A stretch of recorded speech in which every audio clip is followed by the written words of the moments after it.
Gotta relax. This is Earth Radio. And now here's human music.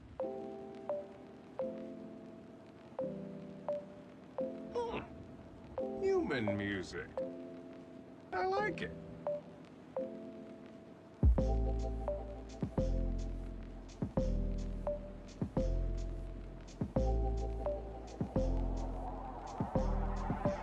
I like it.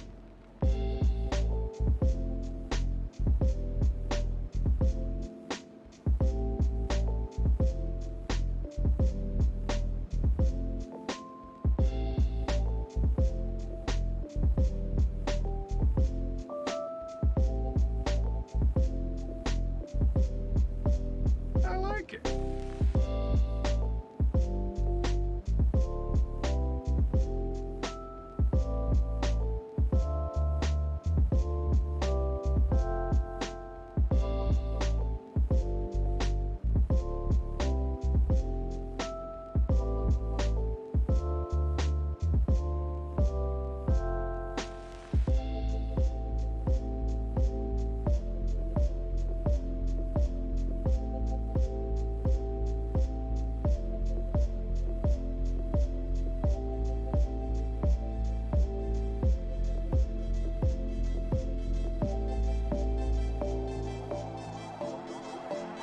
I like it.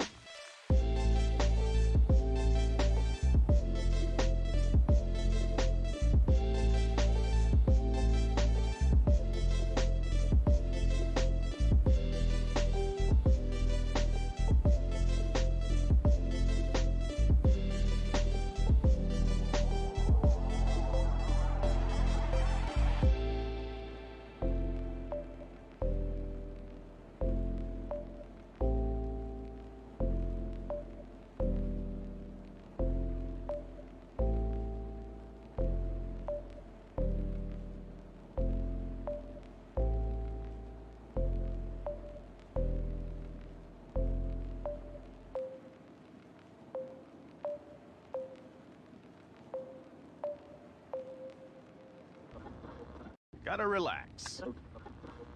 This is Earth Radio. And now here's human music.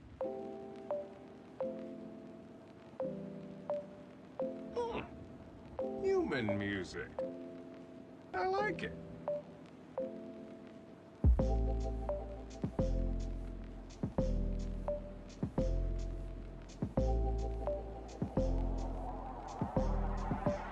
I like it.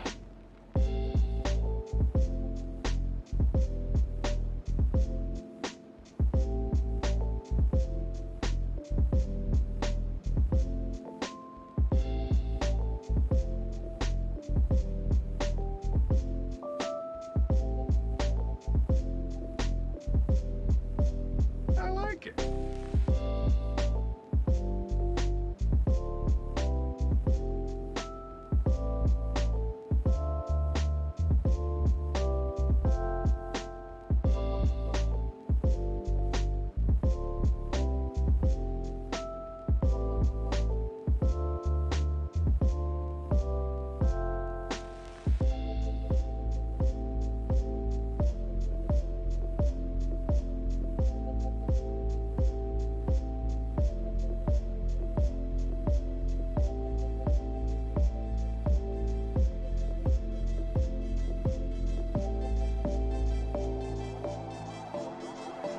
I like it.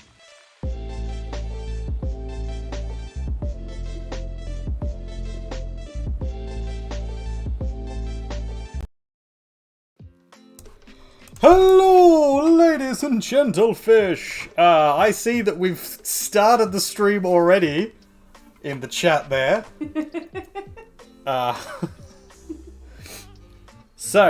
uh, yeah, our plan was originally, it's Wednesday, that means art streams.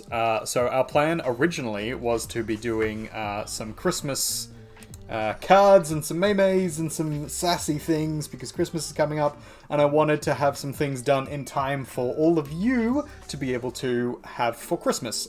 So the idea is basically going to be I will make a series of cards.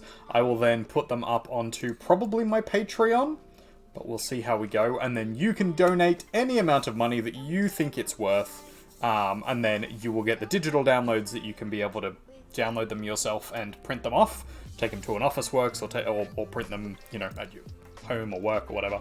And you can make your own cards for people if you want to be particularly sassy to them. Or alternatively, I will have some professionally printed and then send them out to people. But we've only got 1 month left. We're a month and 2 days off of Christmas. So I can't guarantee that they will get everywhere. But they will definitely get through Australia. So if you are in Oz and you want the cards, then keep your eyes out on the various social medias. If you are outside of Australia, I can't guarantee they'll arrive in time, so instead you might be better off getting the digital download version, which will be much, much cheaper, and then just printing them yourself. And I'll make sure that I format them so that they do sort of print nicely as a card. So we have a few different designs that we're going to do. I will show them off, and I'll show off what we've been doing previously. However, C0g has redeemed a custom artwork of an updated version of his C0gnitivebard DP. So I don't know why he wants a cognitive bard double penetration, but if that's what he wants, it's going to be an interesting stream. I don't know how we're going to terms of service this one, but we'll figure it out. I don't know if I have the original C0g. You might need to send that to me if you want to chuck it in the Discord to me. Then I can update it for you, and I can make it look a little bit nicer.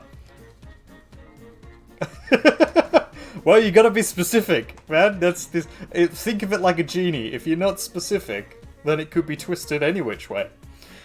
Lizzie Bell is right, you can see the art at all points in time. My stream overlay and my little wiggly mushrooms are in fact art, so you can always see the art. And topic of discussion, should orange pulp be used to make ketchup? No, it should not. It can, but it shouldn't, ever. And that's because orange pulp is awful and it shouldn't be involved in anything.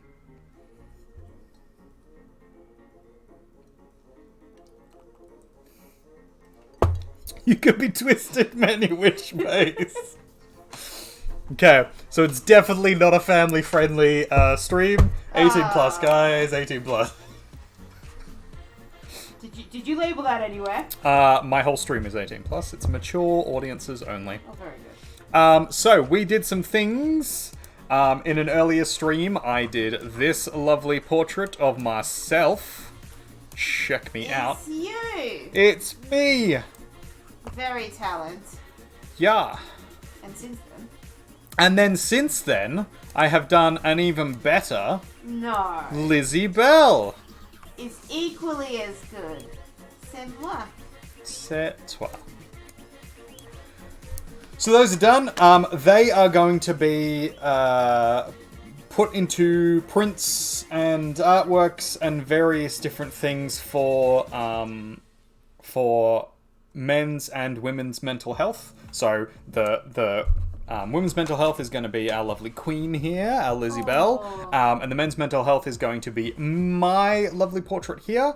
And we're probably going to have like some text overlay or something for like stickers or something like that. And then a couple of prints that are basically just this. And then we'll look at whether or not we want to expand out into like wearable merch, but we're not sure how comfortable we are with people wearing our faces just yet.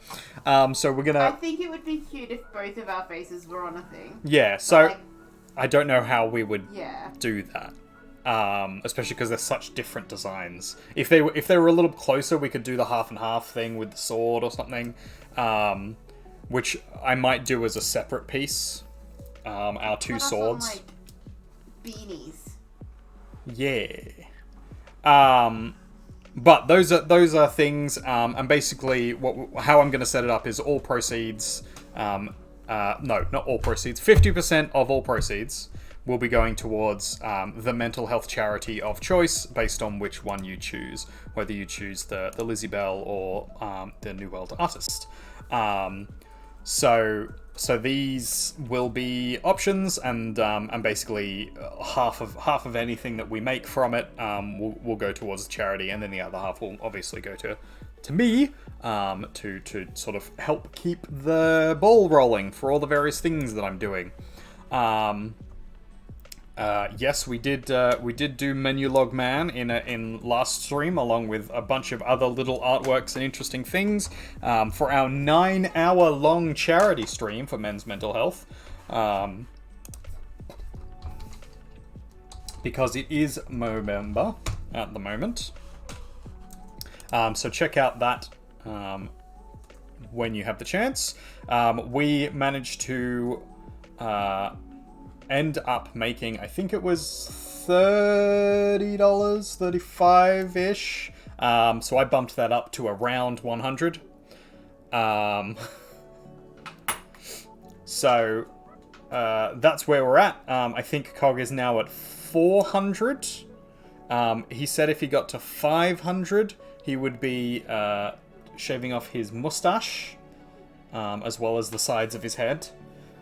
So that will be fun. Please do donate. Go and do that. It'll be good fun. If Cog manages to reach his, what was it, 1,500 goal? Yep. 1,500 is everything. Yeah, is for Cog it's everything. Now for me, ladies and gentlemen, I will now commit to shaving off all my sideburny things, and I'll go with the awful goatee. I'm gonna keep the middle. Wait, how much and the beard. How much do we have to raise? But we're gonna get rid of everything off. Shave off everything. Yeah, how much to make would me we have to raise? Oh, okay. Shave everything off? If someone wants to donate $10,000, then I will shave off my entire beard. But I mean, I would rather you not just shave off anything. Now I'm slightly less inclined to get Cog to 1,500. just the sideburny things. So I've got the goatee and I keep my my middle beard because I've spent a lot of time growing this one out. But yeah, I'll shave the side bits off if we manage to get Cog fully bald. There you go. There's some more incentive for you all out there. But we've already donated our bits. We've done our part. We've done our charity stream. So now it's on everybody else. If you cannot donate yourself, feel free to share the link to friends or family. Store-bought is fine. Store-bought mental health is fine as well. If you can't grow your own. And the other thing as well is just sort of raise the conversation with friends and family. Check on your males, on the men in your life and the boys, and see how they're doing. Make sure they're okay. Like just any little thing can help change someone's day, and that's super important. Check on everybody else as well, because mental health in general is very important, but specifically at the moment for Movember, and given that it was International Men's Day on the weekend, that's sort of our focus at the moment. So if you can, go and do that. That would be awesome. And that's where we are. Let's see if we can catch up with the chat.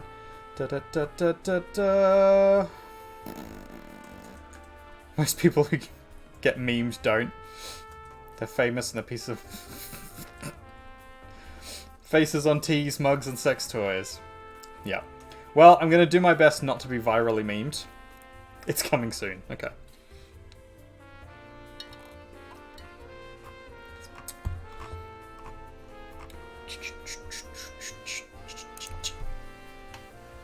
Get a little make horror movie skit out of it. Wonderful. Looking forward to it. Make him bold. Make him bold. Make him... Oh, there you go. Lizzie Bell's going to shave off her hair as well if you make it to 2,500, which is even more. But yeah, I'm on board with that. There was a 1,500 plan as well. Yeah. For me. Oh, was there? What's that? Underneath the 2,500. Oh, there you go. You're going to do an undershave or a side shave. I think a side shave would suit you. I think so too. Yeah. Okay, things we were gonna do, and then we have to change now because Cog.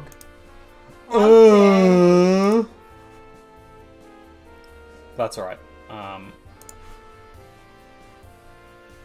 We'll be able to do some fun with this one, I think.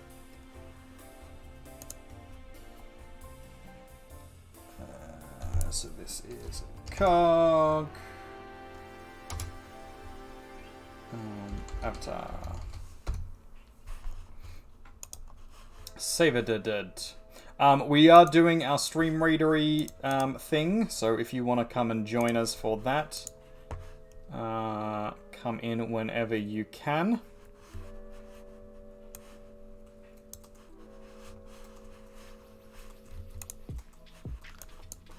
As usual, we're just gonna be vibing and chilling.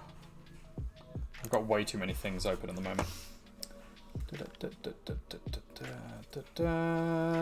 Help raise some money for Liptember? Absolutely, we have. Lizzie Bell Liptember Tribe, yes. Mayhaps I shall.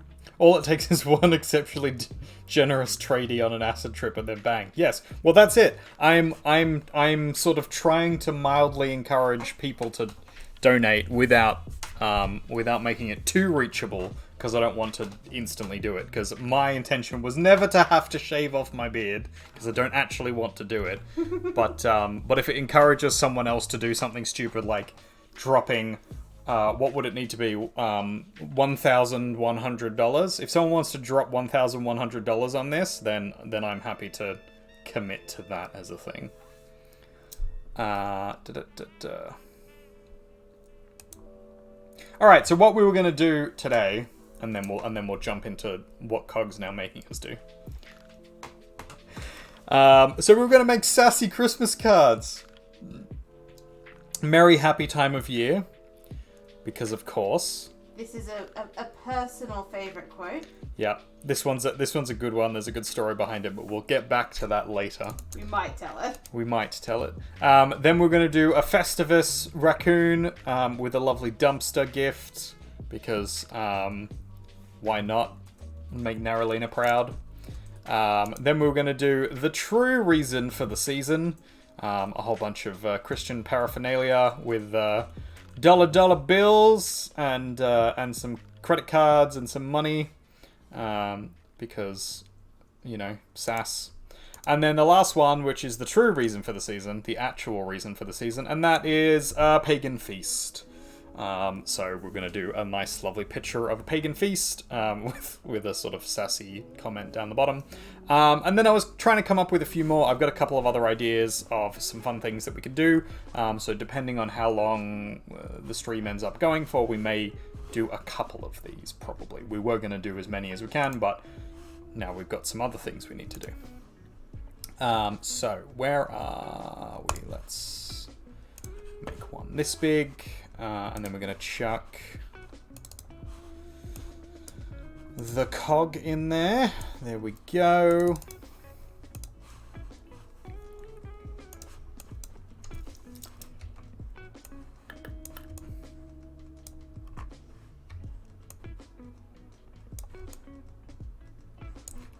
And I don't mind using this as a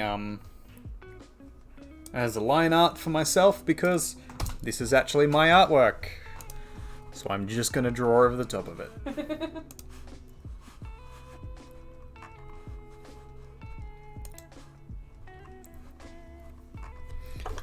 Alright. So we need to... I'm just going to block in some colors here to get a general idea of what I want to use.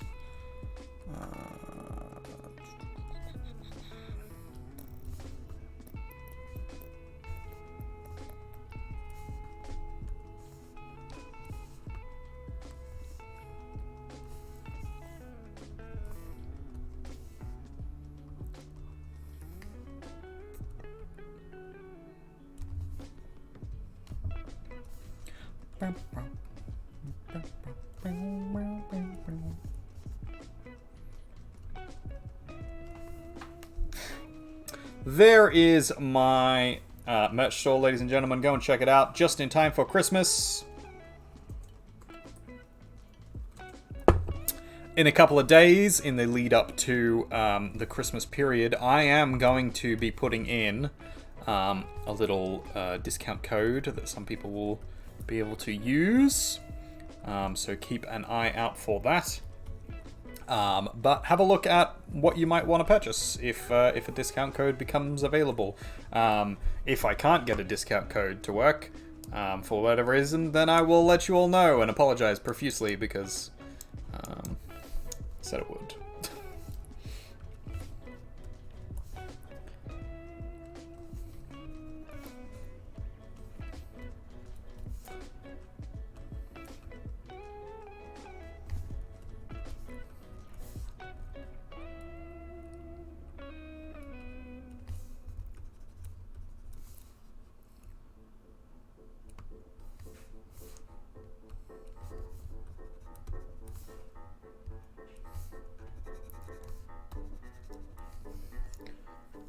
Dun, dun.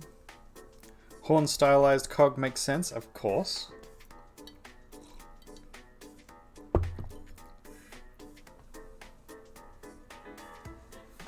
You're thinking it more stylized as you as opposed to stylized as playing the character. I mean, you with horns makes sense because that's how we always present it. You always present him as horny? Yeah. Far, far too horny.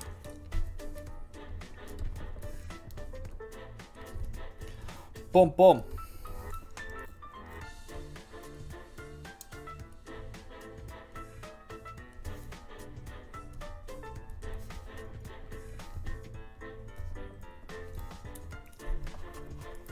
All right, let's start with this and see how we go.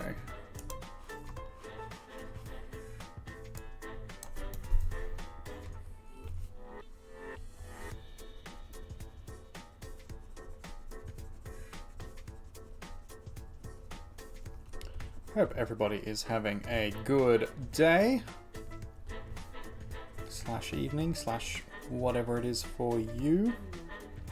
No. Isabel is very tired and a bit run down. Things are not going her way today.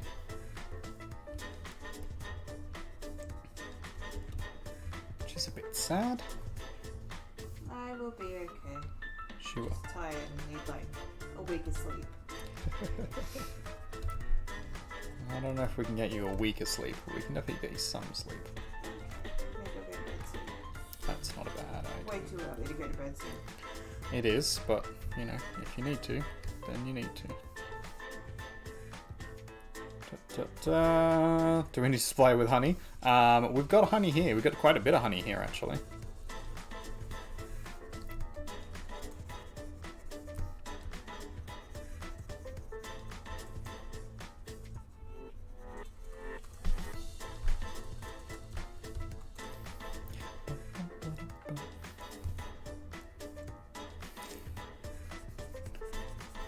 Unfortunately, the honey is only going to come with tea if you make it, because I'm now streaming, so...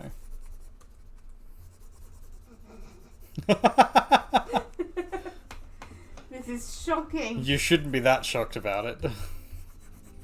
No, I have a daughter. You do have a daughter, but... She is a tear. She could make me a tea. And how often does she do that? Not enough. Clearly.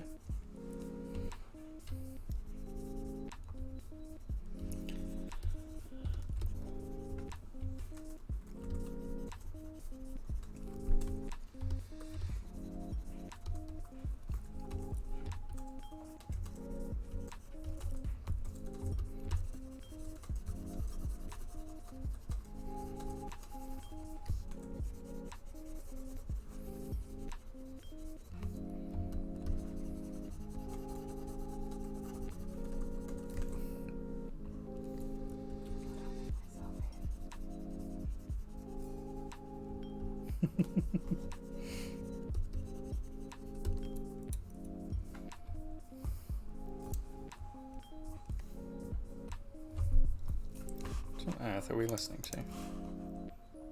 Pardon? Willow trees, apparently.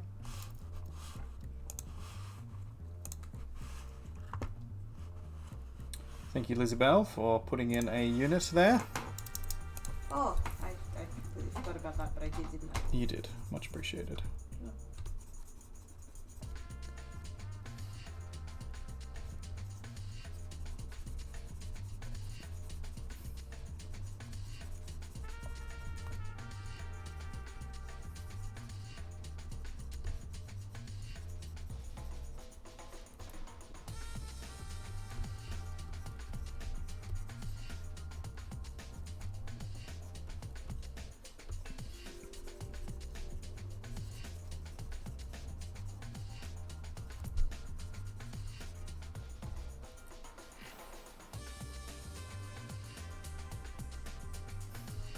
Surprisingly accurate.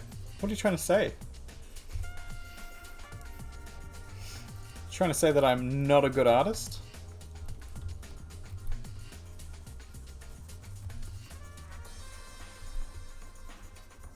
Huh?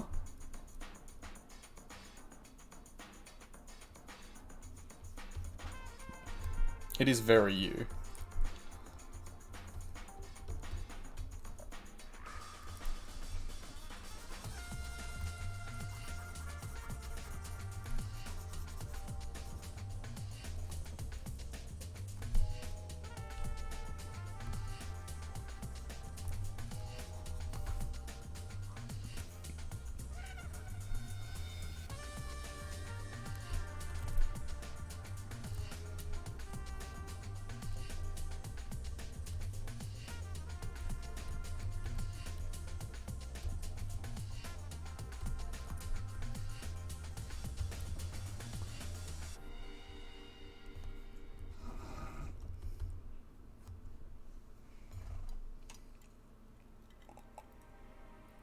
No, I did not get it set up yet. I was going to see if I could figure out a little animation that I could do. Because having it as a separate video thing that I have to turn on and off might be difficult and frustrating. Whereas having it set up as a like a sound alert or something might be a little easier. Might mean I actually use it more, but we'll see how we go. Failing that. But yes, Cog did set up a technical difficulties button for us for when we say silly things, as we usually do. Set up as a redemption so the video plays automatically. Okay, cool. Yeah, we can do something like that. You just haven't done it for yourself yet. Okay.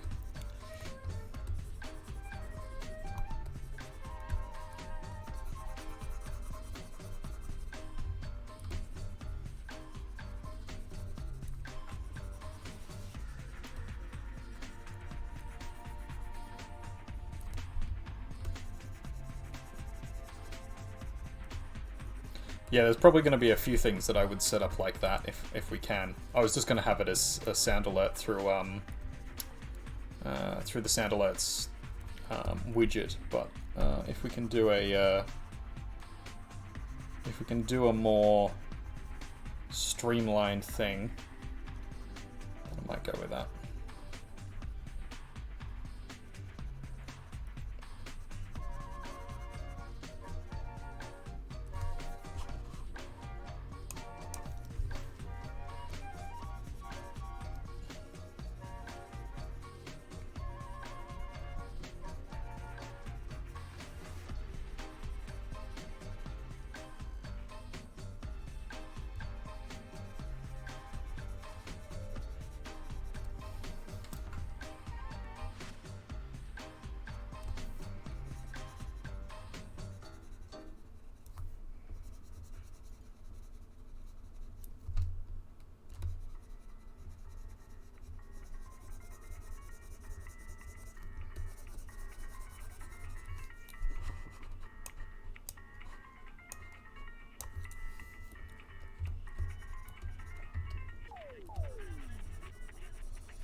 So the contentious topic that we were having just before we started the stream was whether or not pulp in orange juice was a good thing. It is. And it's not. Objectively a good thing. No, it's not. It's the only drink where texture is acceptable. Incorrect. Well, what drinks have acceptable texture? Is the answer none? Yeah, correct. You could argue something like a smoothie because it has minimal texture.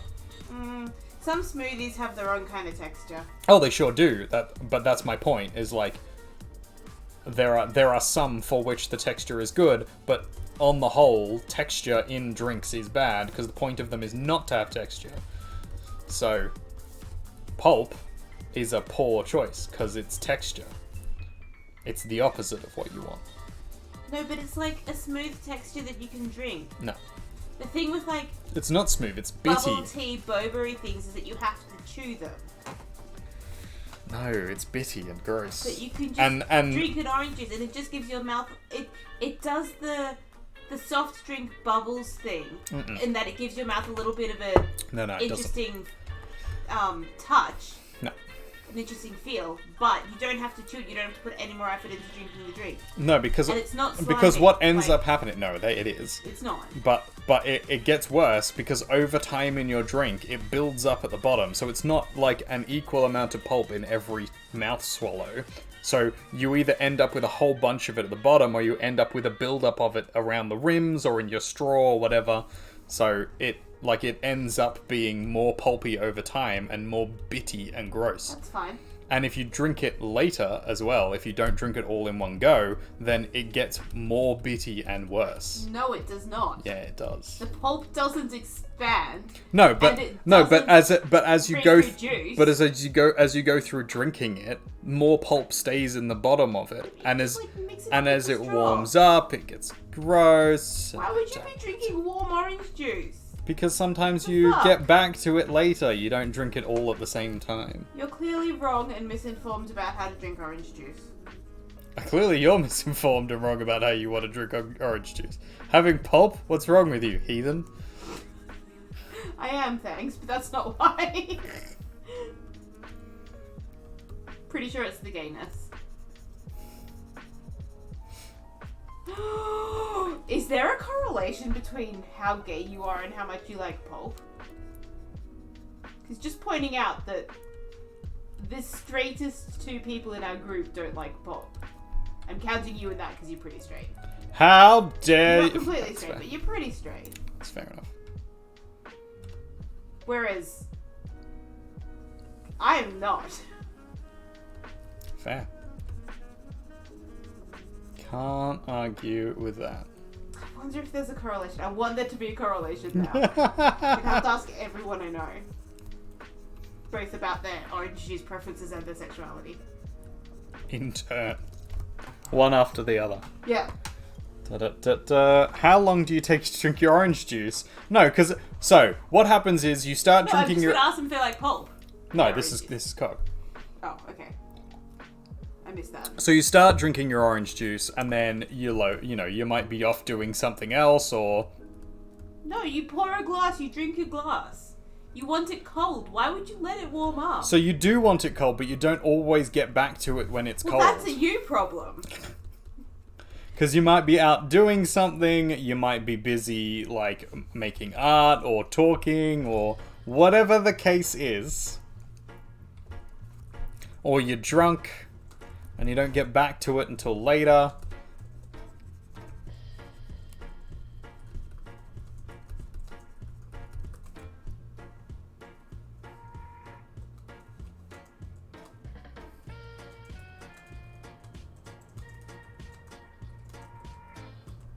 Experimenter is, yeah, but I lean more straight in my bisexuality. I have a preference for women over men.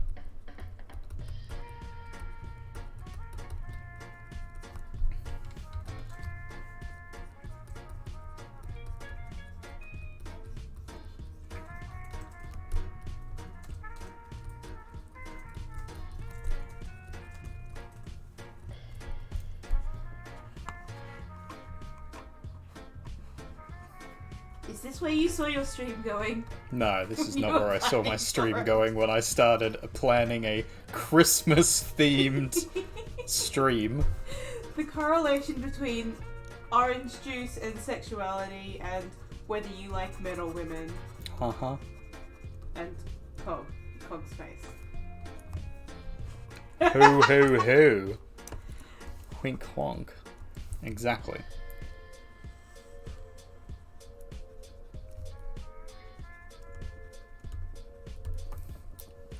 Oh hey, I'm back to 50,000 channel points. Congratulations. It's ridiculous is what it is. I mean, you can use them on things if you I want. do. I'm waiting for you to have, D&D Redemption. yeah. That's why I've been saving them.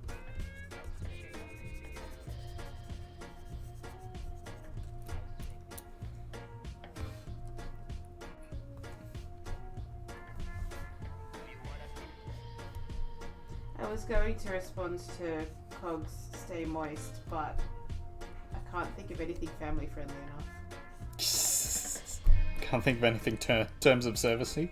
Yeah. That's fair. I really want flower tea now. You should make yourself some flower tea. Yeah, no.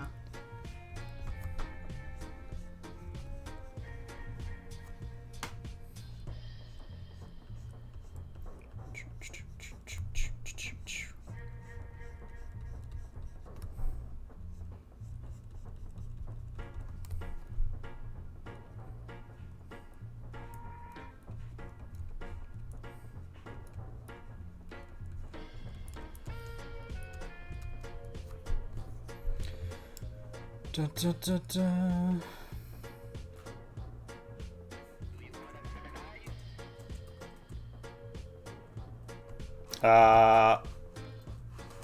Sneak an orange into each of the art pieces. I could probably do something like that. Isn't there a tradition That's- where you give orange? Isn't that like a tradition? An old school thing where you get oranges for Christmas? Isn't that a thing? Googling it. You can Google it. I don't know if it's a thing. I've never come across it myself. I can try and do that. That's not really how that redemption works, but I'll endeavor to try. How about Apparently you're supposed to put an orange in your Christmas stocking. An Okay. orange or a clementine, which I think is a mandarin. Yeah, no, clementine is it's Orange? Orange? No. Yeah. Well, there you go. Oranges in your stocking for Christmas is a tradition. Who fucking knew? Me. You did. That's who.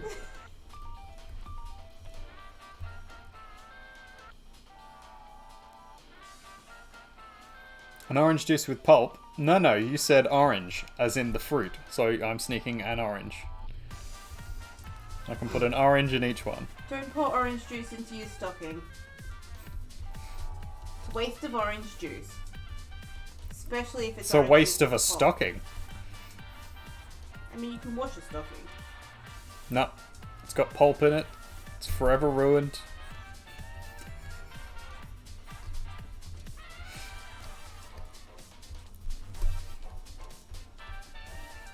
No, but like, it's not. The tradition is not to pour orange juice in a stocking. That is not at all the tradition.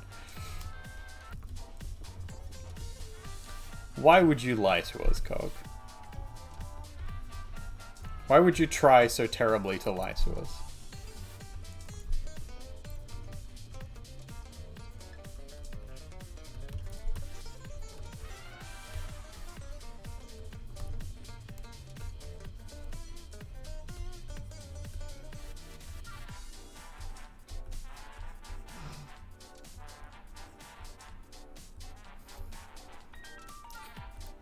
Wake up sheeple, is it? Listen here, I'm plenty awake, buddy. I'm not. Half asleep right now.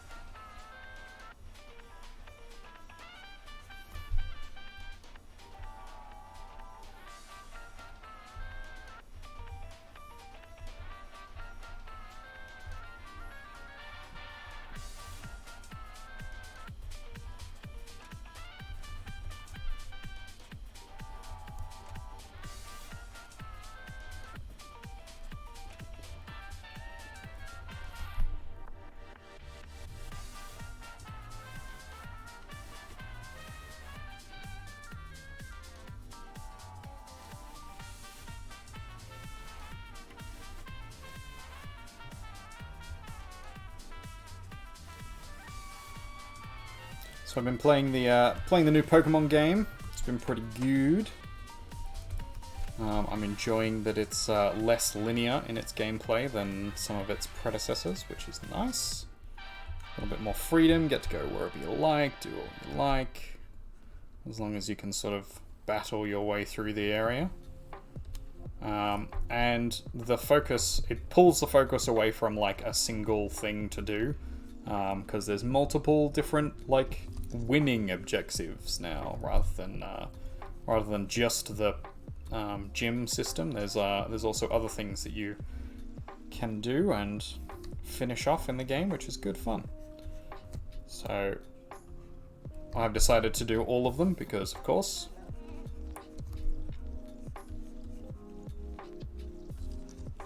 But yeah, I'm having some good fun with it.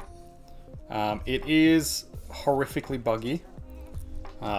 It's endearing in places and then kind of ridiculous in others. So if you are hoping for a very nicely polished, high quality game, then maybe this is not the one for you.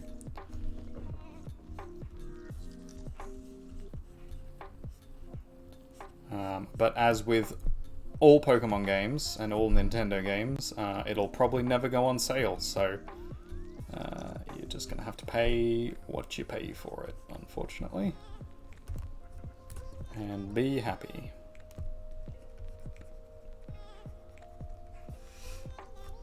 But I'm enjoying it. I think it's pretty good. None of the bugs are like game destroying, it's just like visual glitches and some minor frustrations of like falling through the world and then respawning right next to where you started.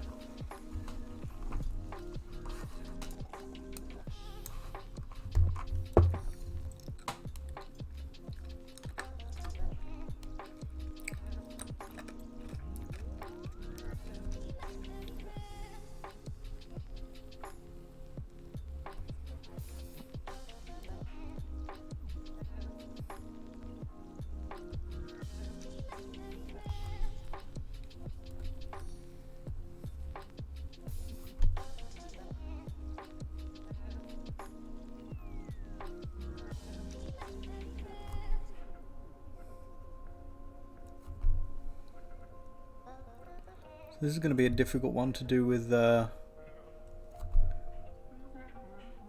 no reference image for COG. But we'll do it because it's funny.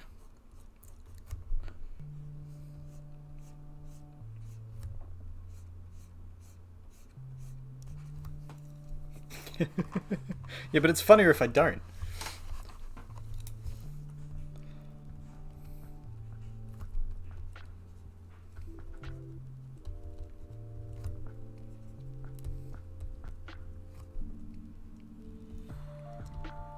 You have social media and chat with you regularly. Nah, I don't know. I don't know where any of that is, and I can't do it. Sorry, my bad.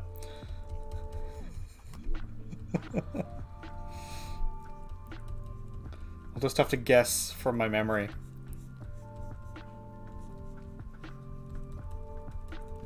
You have one eye, right? Just one eye, like a Cyclops, like Menulog Man. Menulog Man.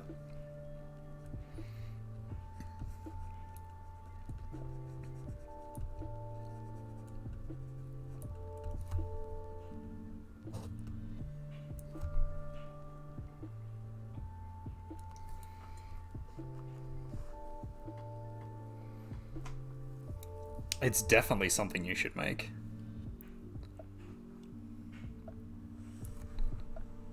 I'm not quite done with it yet, but yeah. It's a vibe you should go for sure. I think it'd suit quite well.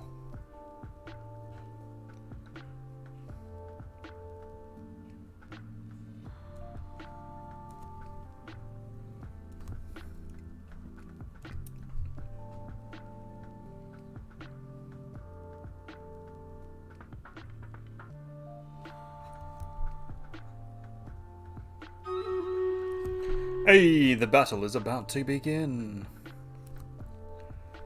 Ladies and gentlefish.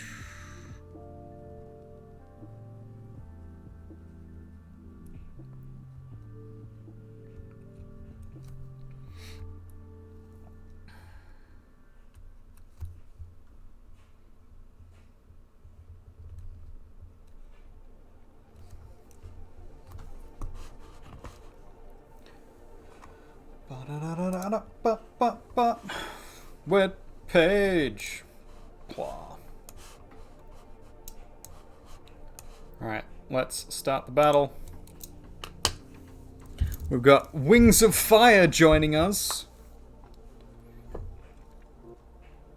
Oh shit, I forgot. Again, Lizzie Bell. Yeah, well, I'm tired, okay? I had been meaning on You're going back allowed. every time and putting in heaps of things. You're allowed. Mm, You yeah. We're doing well, we're gonna win. Oh, I don't feel bad anymore. Winner! Victory! Wings of Fire, congratulations for your random win. And let's continue on with our fight.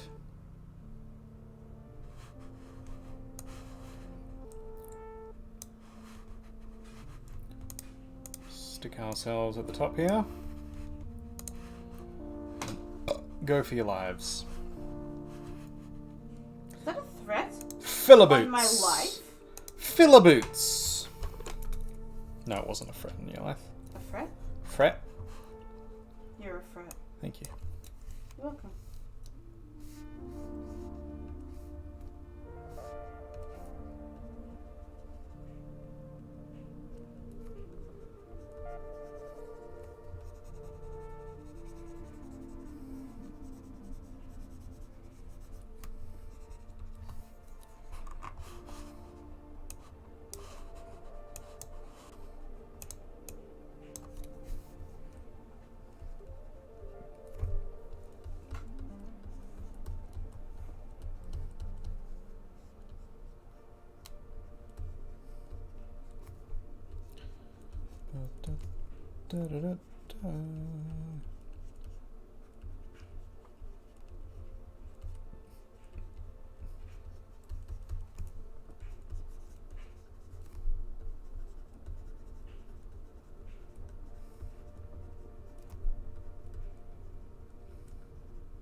Yes, ladies and gentlemen, if you have not yet, go and check out the Movember charity. COGS charity for men's mental health. It would be super appreciated if you could Donate to get him Donate up to $1,000. to make him bald. We'd appreciate it.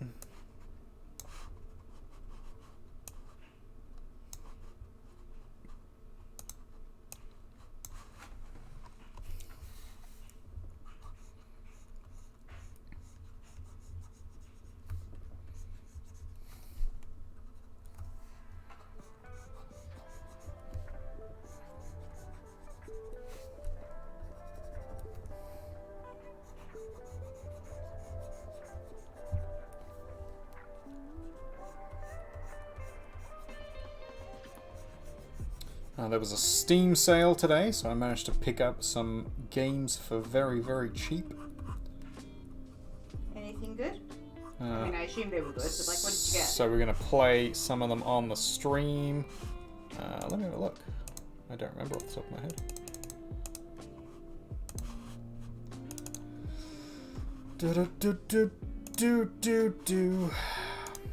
What did we pick up? We picked up Goat Simulator, which I think will be good fun for a mess around. Pick up Red Dead Redemption 2. We picked up Sid Meier's Civilization.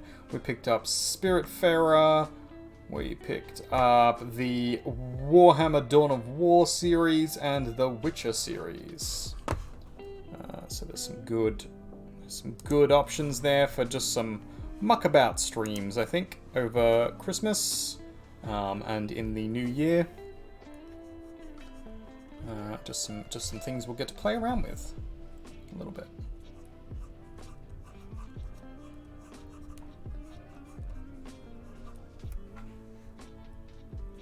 We can play some Red Dead Cowpoken at some point. We'll have to find some time in the long list of things we already play, though.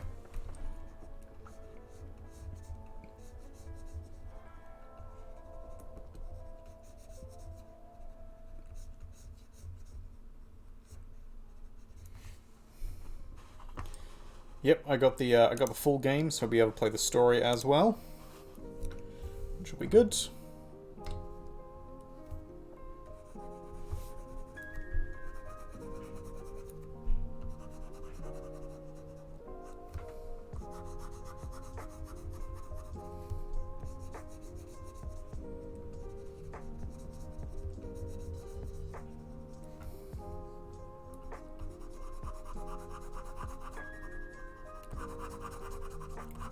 Thursday is our... Well, it's supposed to be Sandbox Survival, but yeah. It is turning into a whatever we feel like day. So, we can do that as a thing.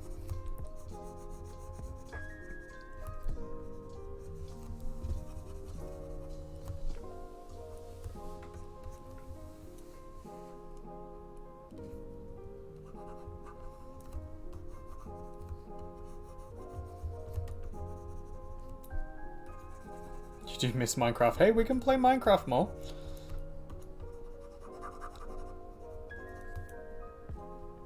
Keep the realm running just in case. Yeah. I'm sure one of these days we'll get back to it. Our ridiculous ADHD memories will eventually remind us that there's a game that we are supposed to be playing. We'll get back to actually doing it.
Hey, there's my Instagram, ladies and gentlemen. Go and check it out if you have not already.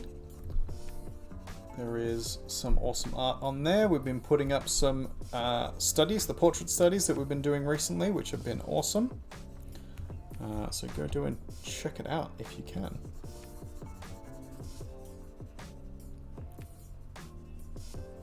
Lots of good stuff there.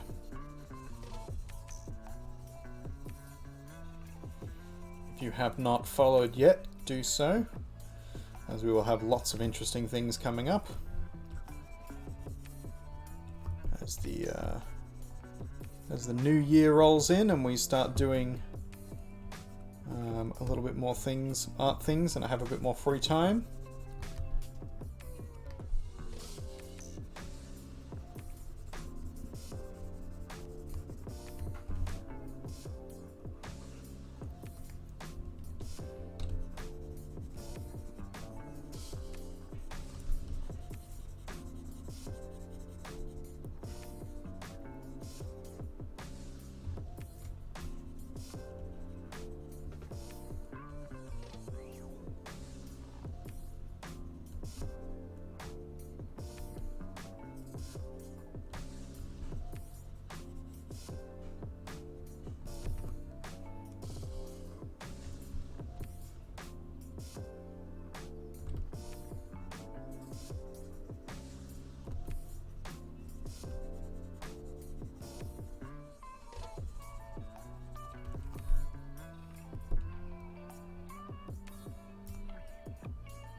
You're not smoking a cigar, you've got a vape in your mouth. You got one of them death sticks. Wanna buy some death sticks? You ever drink Baileys from a shoe? I've been rewatching The Mighty Boosh, and oh, it's just absurdist gold. So good.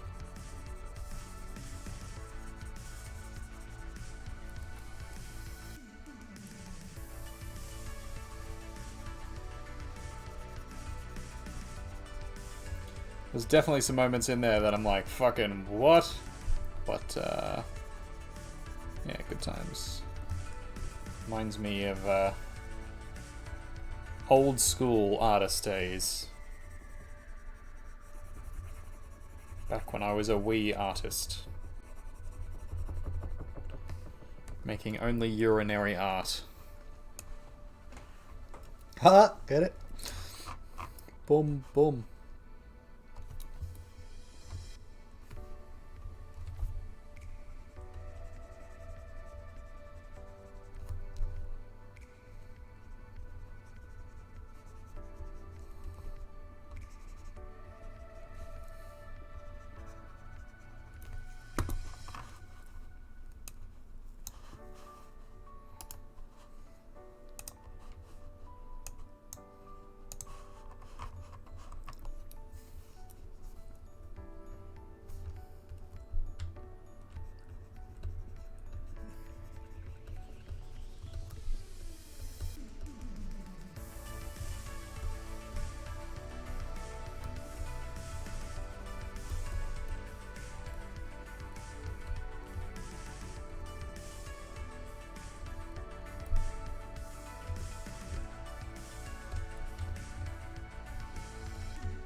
YouTube has just put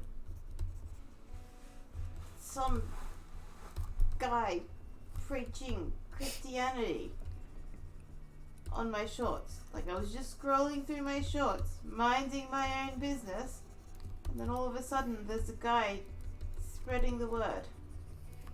Well, that's what they do. But why would the algorithm think I want that?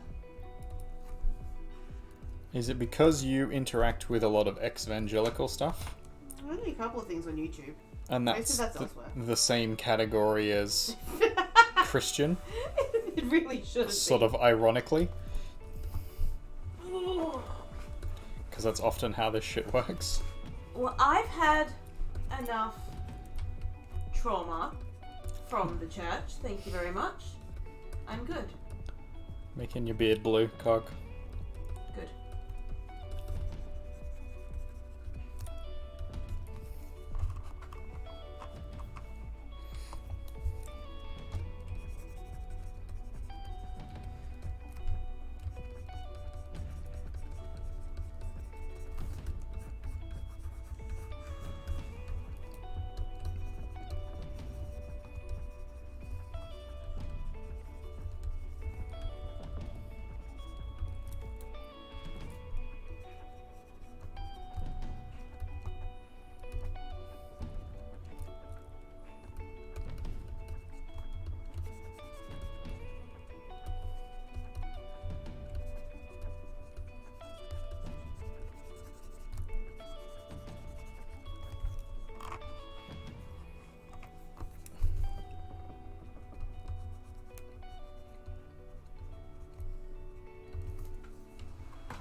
kind of look a little bit like a serial killer.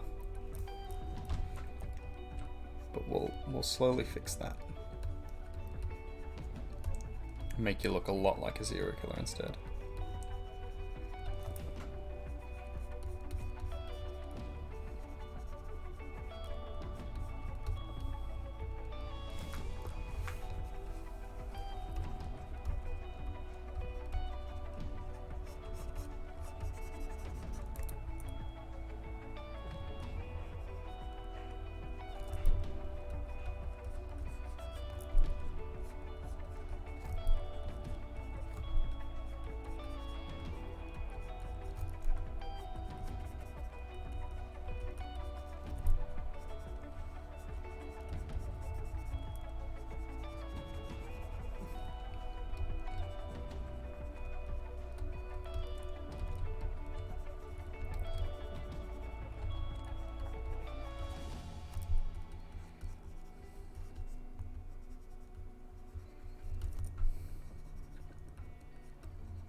I'll be next if I don't turn that vape into a pipe.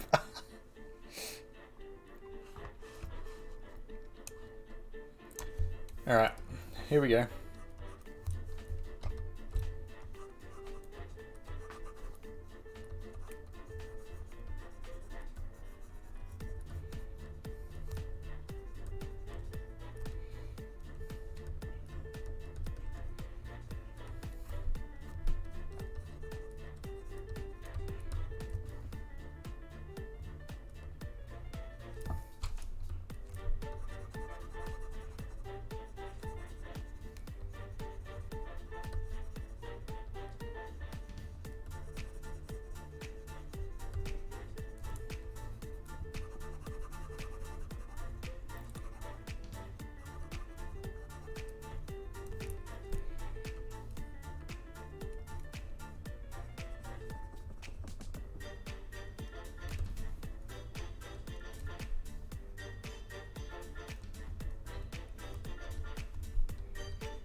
Is that better, Cog?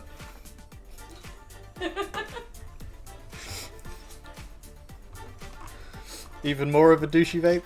Why wouldn't it be screaming? I mean, it's a vape. Its whole existence is just awful. You're probably alienating some of your audience right now. I jest. I've never understood the vape thing, but I don't really understand the smoking thing, so... True. To each their own, honestly.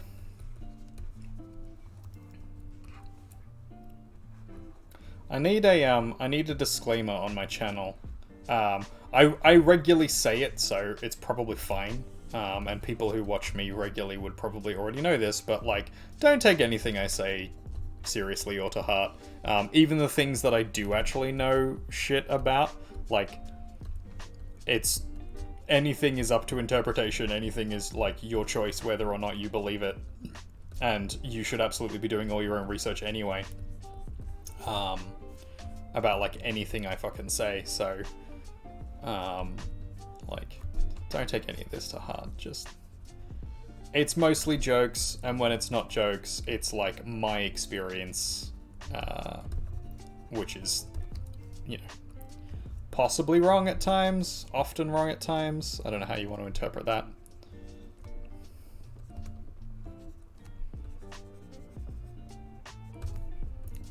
I'm fallible as a creature. I am big enough to be able to acknowledge that as a thing. So don't take anything I say like as gospel or anything. No, I honestly don't understand the smoking thing. Like I get it. I know why people do it. From a like purely theoretical standpoint, but I don't understand. Like I don't smoke, so I don't know why other people would want to smoke.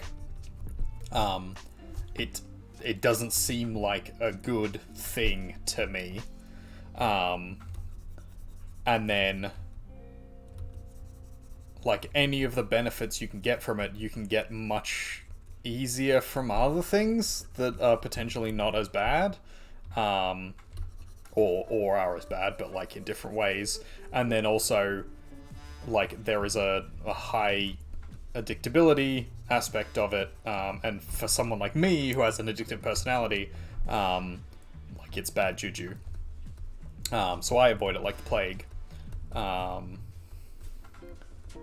yeah, I don't know why, other than, like, oh, it looks cool, and, like, the cool kids do it. I don't really understand why someone would smoke. You obviously enjoy it on occasion, though it fucks you up a bit. Yeah, see, exactly, that's it. You don't get how people can let it consume them, but, like, any amount of consumption of it is, like, I know it's not, like, fully consuming, but, like, even a small amount of it is like detrimental. Unlike alcohol, where yeah, you might feel a little sick the next day. Like cigarettes is more damaging immediately, and then more damaging over time. And like some of that might be open to interpretation or some debate. You don't want COPD or emphysema as an aged care nurse. Yeah. Trust me. Yeah. And then on top of that, like, a small amount of it is habit forming, like, is addictive. You liken vapes to alcohol in the amount of damage they do, but cigarettes, oh boy, yeah.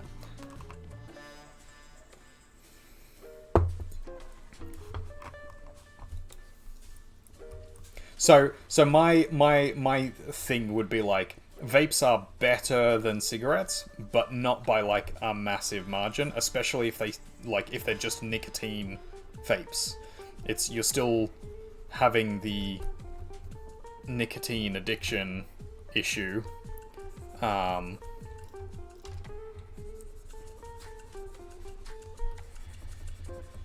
For something that's actually not. I don't know. My thing is, like, if you were gonna take drugs, just like take a stronger drug. Take a drug that actually like does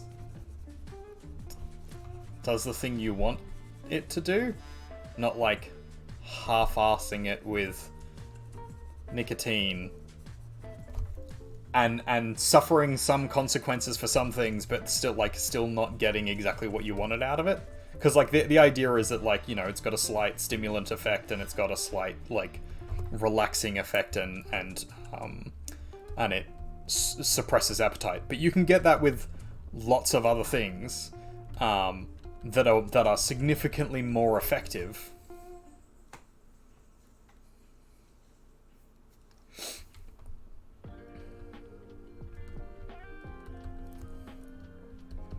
Like, caffeine does like literally the same thing, and it's less detrimental. It's less addictive. Anyway, I don't know. If you've got an addictive personality, anything can be addictive. oh yeah, anything can be. Well, but that's what I'm saying though. Like, if you already have an addictive personality, it would be better to choose something that's less addictive. And then have something that like actually does the thing you want it to do without having to take large amounts of it, or having to reoccurringly take it. So if you're, you know, people definitely do get addicted to caffeine, and definitely do like struggle and have issues with that, and that's not good for them. But it's not as bad as being addicted to cigarettes would be, or being addicted to, like, say, alcohol would be. So it doesn't, to me, the trade-off doesn't seem to make sense. And, you know, free choice. People are able to do whatever they want with their lives. I'm not going to tell someone not to do something. I would never tell someone you shouldn't be smoking. I will tell them it's not a good thing, necessarily, and it's bad for their health, but, like, I'm never going to say you have to stop. That's their personal choice. But I also don't understand. Like, I don't get why someone would want to do it. I understand. So, and in comparison, if I want to sort of drive the point home, I understand why someone would do meth or heroin. That makes sense to me. Smoking doesn't.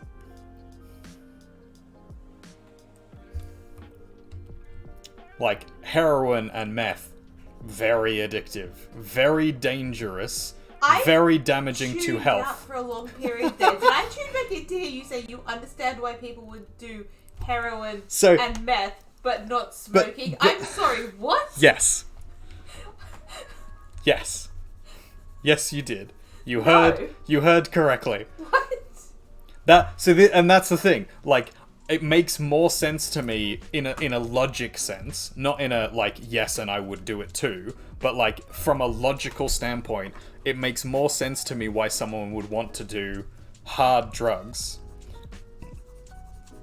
than you would want to, like, for example, be a pack-a-day smoker. It's easier to get cigarettes. It's significant. It's not illegal. It's significantly easier to get cigarettes, but they're not, like, it's not a better thing for you. No, but it's easier and not illegal. Yeah, but is that real? Like, is that the benchmark we're going with? A lot of people start smoking because of people in their lives. Yeah. So is the argument for cigarettes peer pressure and, like poor social boundaries? I'm not pro cigarettes by any means. Oh no, I know. But I disagree with you in saying that you don't understand why people would pick cigarettes over. No. Okay, so it's not that they would pick cigarettes over heroin, because I think that's a step too far. But I understand why people get into heroin. That makes sense to me as a thing of, like, you're either in pain and so you need a stopgap and you can't get prescription medication, so you take heroin, and then suddenly the huge blissful feeling that you get and the fact that it knocks you out for a period of time is in itself a massive benefit, and you can take small amounts of heroin and over time be fairly okay with it, and then you become addicted, and then you have to take more and more of it, and then you become dependent, and then it becomes an issue. That process makes sense to me. Why you would start cigarettes in the first place, or want to smoke cigarettes, like actively choose to want to smoke cigarettes, doesn't make sense to me. Because it tastes like shit, it makes you feel sick later on, because all the ash and the smoke, like, sit in your throat and your stomach and your lungs, and then it causes detrimental damage almost immediately, but also long term. And then you become addicted to it, and it's stupid expensive. Like, it ends up being more expensive than some of the other drugs, though they're more difficult to get. And then also there's, like, social downsides to it alongside the, like, shitty health detriments. I don't know, I've never smoked a cigarette, so I guess. Or done hard drugs. Just putting it out there. Yeah, fair enough. Like, it just, other than the, like, than the peer pressure and that it looks cool aspect. It's not just peer pressure. A lot of people smoke because their family smoked.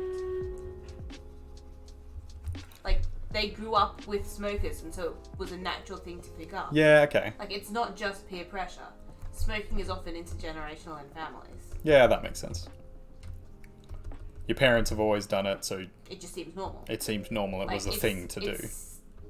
It was very obviously normalized in society, and it's still normalized in a lot of societies, and then it's normalized in, like, smaller community groups in almost every society. Yeah, that's fair. I'll pay that. But, like, in a lot of Australian social groups. Like, we know the detriment of cigarettes. We know they're bad for you. We know that they don't... Like, when you try your first cigarette, it tastes like shit, and it makes you feel like shit afterwards. Like, there's no point at which you're like, yeah, this is good. I want to keep doing... Like, you have to persist with it. My lover, Yes, lover. are you aware that's probably not actually everyone's experience with it? In the same way that you don't get an endorphin hit from exercise. Yeah, okay, fair enough. Most people get an endorphin hit from exercise. I have a feeling Maybe your I'm brain just just wrong. doesn't release the right chemicals. Maybe I'm just wrong. I don't know if cigarettes do that, because like I said, I've never smoked. Someone who smokes will have to chime in here. But I do think there are some people for whom smoking would give enough happy chemicals to override the unhappy feelings. I mean, there's definitely it, like, it is a stimulant, and there's definitely like a stimulating and then like appetite suppressing and There's lots of reasons. mild mood boosting, but And it's so if you also it would be have like the happy chemicals that you don't get from certain things, yeah, okay, fair enough. which I'm guessing you don't get from cigarettes in the same way that you don't get from exercise. Possibly. So, and that might be the thing that I'm missing from it, that there is this, like, extra thing. Because I've heard, like, people being like, oh, you know, I'll smoke a cigarette and get, like, a bit of a head spin. So it's got that, like, that thing to it, and then it, like, calms you down or whatever, or makes it, or peps you up. People But, think like... it feels good. People will do a lot of things just because they think it feels good, even if it's bad for them. True. But from my personal experience, which, as you rightfully point out, may not be the personal experience of all people, which is why I said, you know, to each your own.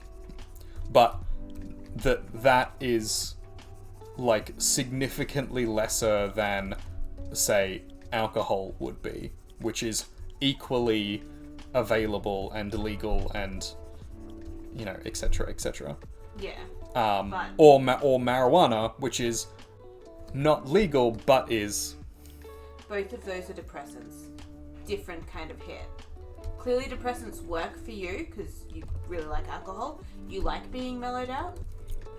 Cigarettes are a stimulant. Yeah, that's fair. So it's an entirely different experience. People are looking for different things in their different That's true, but then substances. caffeine I don't know, like I said, I've never smoked. would be a similar hit I'm or still experience. against smoking. Oh, yeah, I am yeah. anti-smoking as an aged care nurse. Just, I know that you have some odd reactions to things that give other people endorphins. That's fair. It's very nice to have a warm hit of tasty tobacco on special occasions. I would not call tobacco tasty. I have a question about your art. Sure. Why does this one part of the arm Get wider. look super skinny? That one part right there. Why is it so skinny? Because Does it he was have really scrawny arms? yes. Cog has I really don't scrawny think he does, arms. though. Cog is a scrawn. There you go. Fixed. You're a knob. It's not a judgment of the arm. I'm sure that when the artwork is finished, it will look fine. No. Is he now super muscular? Yep. He's buff. Buff We go- forearms? we go- Buff forearms specifically. We're going He's in not buff the- anywhere, just Yeah, his forearms. just his forearms is gonna be fucking tanky as shit. Is it both forearms or is it just the one? No, just the one. It's his jerking arm. Does he play right or left-handed? Who knows? Da-da-da-da. Hey, Cog, do you... There are different blends. They have different hits and flavors, 4 notes and half notes. It's kind of, yeah. So I would liken it to a whiskey. In that you don't like whiskey and it's too strong for you? Well, potentially that is a pretty strong case for it as well. But like the idea of like certain whiskeys, you would have to be like pretty into the flavor of to want to taste it. But that's most tobaccos are like that. So there would be ones that are kind of milder and sweeter, but they would still have mostly those kind of like smoky tastes and things to it. If that's your thing, like there are people who enjoy, you know, the peaty smoky whiskies. Like a Lafroig or an Adberg. I mean, I Which even will- only like them on occasion. Yeah, but that would be the the comparison. There's a lot of people who are like, oh, I will have a cigar, for example, and they liken it to drinking a Lafroig. It does kind of taste like you're drinking an ashtray. Yeah, and that's it. It's a very similar sort of thing. I have had Without the burning in your lungs. Yeah, I have had a cigar with friends. I didn't really enjoy it. It was more the social aspect that I was like, okay, yeah, we're joining in this thing together. But like, it tastes like shit. And I was like, I could taste the notes that we were talking about with it. Like, yes, there was oak, there was the leather and tan, and there was a bit of the like a sweet fruit-esque, but it was all masked pretty heavily by the fact that it's all just ash and smoke that you are sucking in. So obviously my palate is not really made for it. You For one, like sweet, light flavors. I do. You do not do No, I rich, don't. deep flavors. but I can appreciate them. I just they're not a preference for me. But then also on top of that,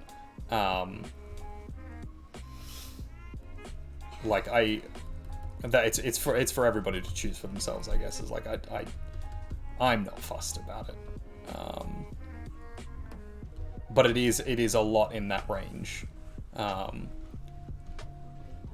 So if you're not into that as a thing. But then cigarettes, the stuff you buy from the, servo or whatever, none of that is the sweet tobacco. Such an Aussie sentence. None of that is the sweet, smooth shit. All of that is pretty much the awful shit. You can have more mellow stuff, definitely, but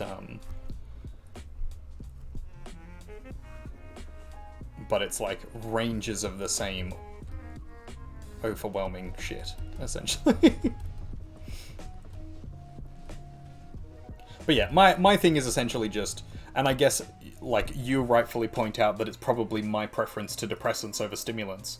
Why you wouldn't just have like marijuana or alcohol as in preference to that. I mean, marijuana burns. It's unpleasant to smoke if you're smoking it. No, because you could have it through a bong and then it's not burny. Bong. or you can Eat it? not smoke it and eat it, in which it's perfectly fine. And then obviously you could do I mean, can't you chew tobacco? you can chew tobacco, but then it tastes like shit. My issue. Does marijuana taste like shit and baked goods? Eh, It's like really covered up with flavor. I don't know. I've never experienced it. it's not. I've not experienced a lot of That's fine. illicit things or substances. I mean, it's not amazing, but it's not the worst. I don't know. And then the other thing is like there are various different caffeine or stimulant things that you could also have that are like, why wouldn't you just have that instead? But that's just me. This is also probably my bias coming from. I lived in a household of people who were trying desperately to quit and failing to do so for quite a while. And it costing way too much money over the course, and then also making them feel like shit every single time they did it.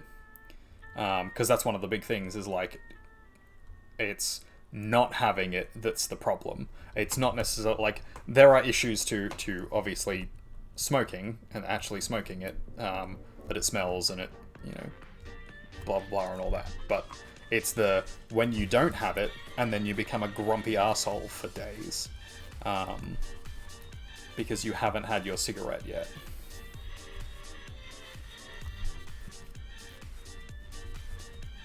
And then in this day and age, you have to go outside to have it, and you're like taken out of social situations and blah blah blah blah blah. So I don't get why someone would do it, but I do recognize that that's my personal experience. And as Lizzie Bell points out, it's probably something to do with my preferences. and the way my Weird, body's... messed up body that doesn't get endorphins from exercises. Hey now. But yeah. Sorry, no offense. No, it's fair enough. I find it frustrating that I don't get endorphins from I find this exercise. slightly concerning. It's so frustrating that I don't get it. It's bullshit. For those wondering what we're talking about, usually when people... Sorry, just ducking out for a vape. Escapes the noise, hang out with cool people for 5 minutes. Yeah, okay, fair enough. There is an aspect of, like, you know, the cool people sometimes outside, but, like, you can just go out and hang out with them. Like, when I was out drinking, I would regularly just wander outside to the people who are having a smoke outside and hang out with them for a while and then come back and continue drinking. Like, it never needed an excuse. But again, that's me personally. Like, I'm fairly confident in myself, or at least have become fairly confident in myself. So it's a thing that I am willing to just go and do. I can see how it would be a good excuse if you wanted to, like, get away from a situation. But I can also see it backfiring, because then you go for a cigarette and the other person's like, oh, I'll come and I'll have one. And then you bum all your cigarettes, and then they're constantly asking you all night for them. And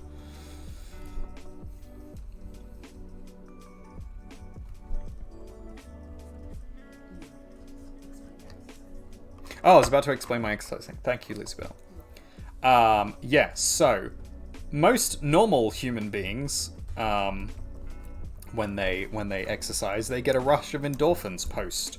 So Helps people to enjoy their exercise. yeah, and it sort of, there's a lot of people who are like, oh yeah, if you exercise, you'll feel better afterwards. And that's a big thing of, like, getting people off the couch and getting people moving and exercising and stuff. And that's why it's recommended a lot for people with, like, mental health issues, because the rush of endorphins actually helps to, like, push you back into trying to be a motivated person and you know, balancing you out and all that kind of bullshit.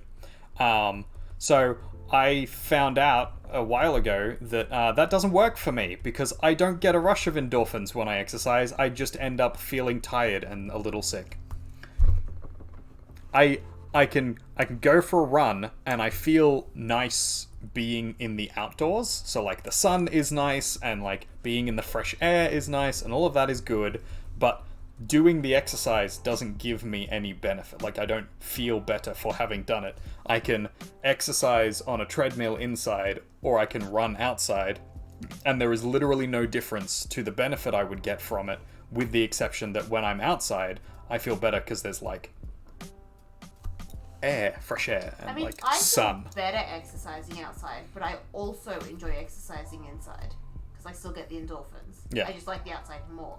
And then any motivation I have to doing exercise is a purely like mental, theoretical component. I exercise because I know it's good for my body, because I know like it's helping me lose weight, and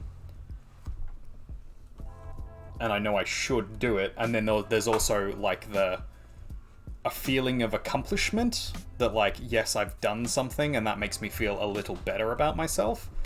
But there's no like rush of endorphins. I don't feel, like, suddenly happier or feel like I've achieved. Well, I feel like I've achieved something, but, like, it's not a chemical thing for me. It's a purely mental thing. And I would get the exact same feeling as if I, you know, sat and made some art or whatever. So it's... Do I get a rush of endorphins from battle? Like LARPing? The endorphins come from playing the game, not from exercising. Because I could get that same rush of endorphins from, like, sitting and playing a video game, or, you know, playing a tabletop game. Like, the exercise, it doesn't factor into it.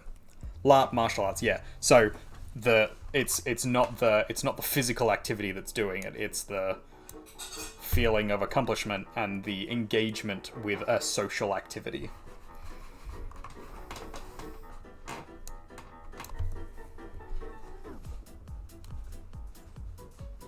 I know I'm weird. Yeah.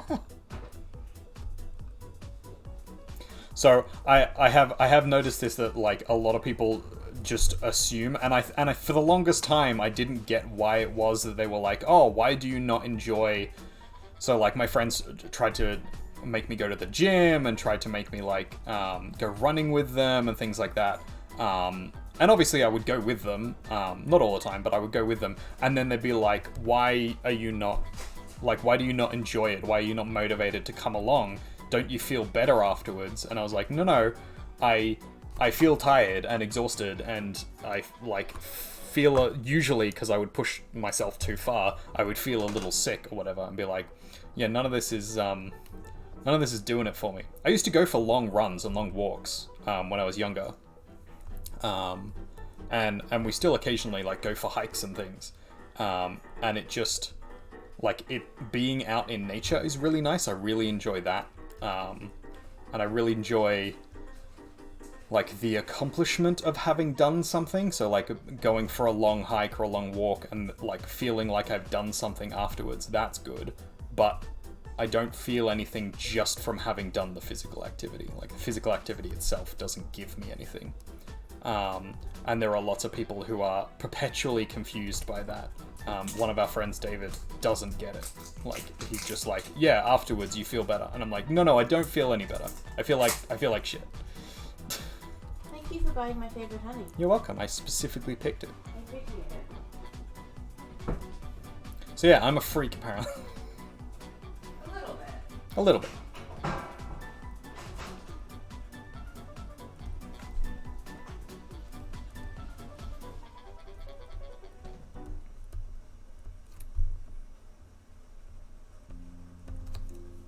Oh, I'm supposed to be paddling. Oh shit. I haven't been doing anything. Sorry, I'm dying. Right, it was my fault. I was probably ready to battle a little while ago. Distracted by talking.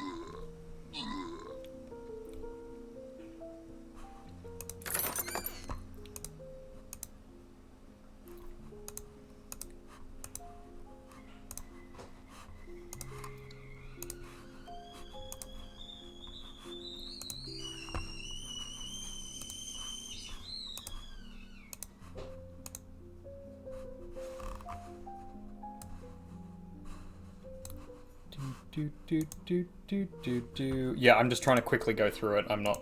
I wasn't showing it on the screen because it was going to be really quick, and I was trying to get through it. I'll show the next one. There we go, ladies and gentlemen. Jump down in if you can, if you wanna.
Mm-hmm. Ash is also pro pop. My Ash.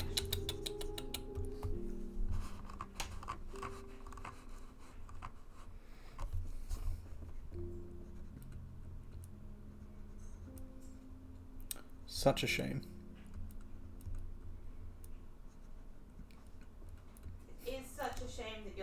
wrong. My own wife! How dare! I tell you when you're wrong. You do. Not like it is. You do. We don't lie to each other. Sure don't.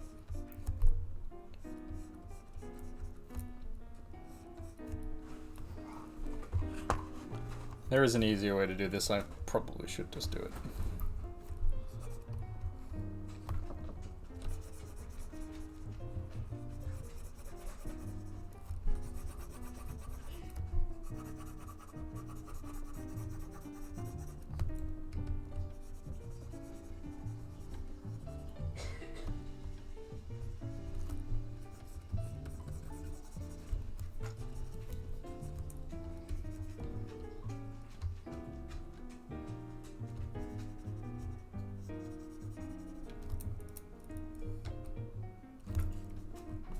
Oh dear, have you got a stick?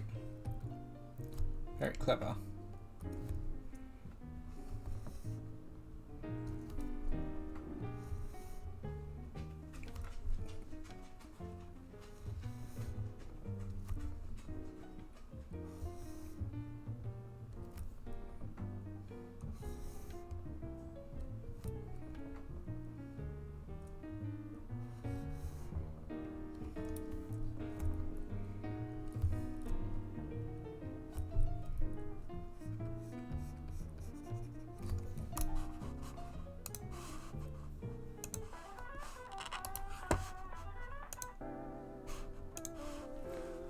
Bow, bow, bow, bow.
inspired lavender, rose, chamomile, honey tea.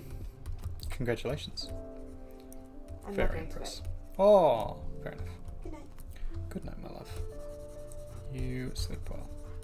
I intend to attempt to. I should be not too long.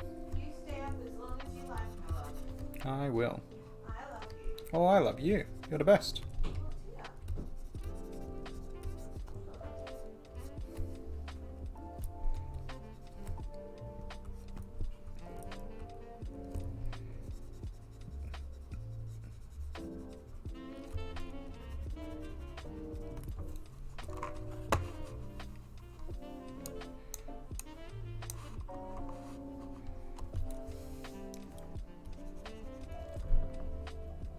Well,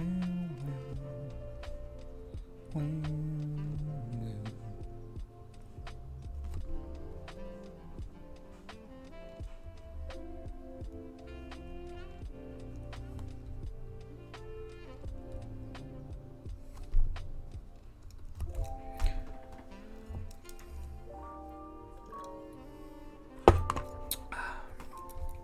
So, returning briefly to the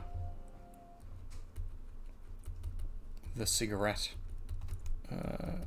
smoking point. The advice I would give, and I try to practice this as much as possible, is you shouldn't like yuck someone's yum. If you don't like it, you don't have to like it. Obviously, other people shouldn't be trying to push it on you, and that does happen, unfortunately, a lot. So, know where your boundaries are and all that. But like, you shouldn't make other people feel bad for them not liking a thing. You can lightly rib them. Obviously, that's fine. But like, just be mindful that, other people are not you, and they're perfectly allowed to dislike things that you like. But I think that is also different to like trying to understand where someone's coming from with it.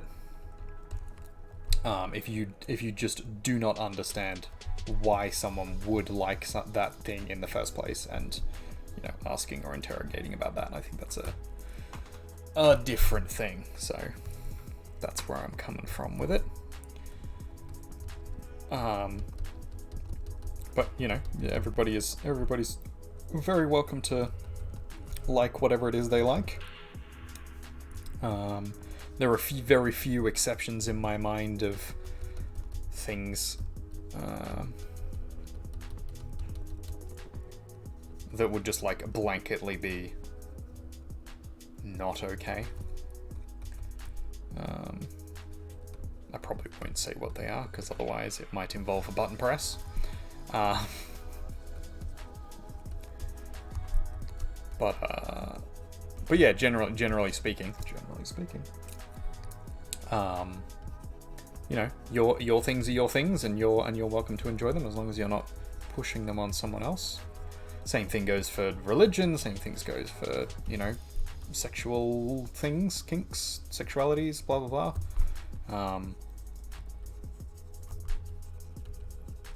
You are very welcome to have them. You're very welcome to be interested in them. If you want to talk about them with a group of like-minded or openly minded people, that's perfectly reasonable. Just read the room a little, and then don't try and force it down someone's throat. So don't try and involve people who don't want to be involved, or don't talk about it with people who are going to be like, no, I'm not super comfortable with this as a thing. If they ask you to stop, then if your thing is atypical, people would probably argue that that's probably a step too far, that they should be allowed to talk about their thing if they want to talk about their thing. But I don't know.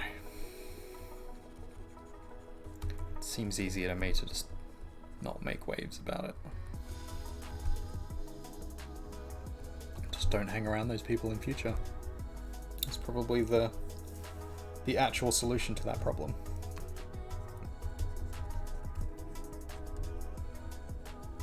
if they don't want to talk to you and you don't want to talk to them about that thing, then, you know, don't be around them to talk about it. Which, you know, is difficult, especially if, like, temporary button, blah blah blah. How dare you? How dare you misuse my things like that? Blah blah blah blah blah blah blah. Blah blah blah blah blah blah blah blah blah blah blah blah blah. Blah blah blah blah blah. Blah blah blah blah blah blah blah blah. Blah blah blah blah blah blah blah.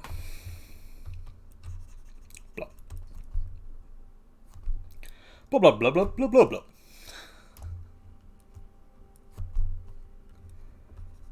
Blah blah blah. Blah blah blah blah blah blah blah blah blah. Blah. Blah blah blah.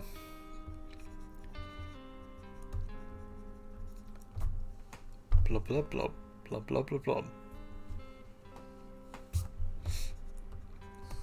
Blah. Blah blah.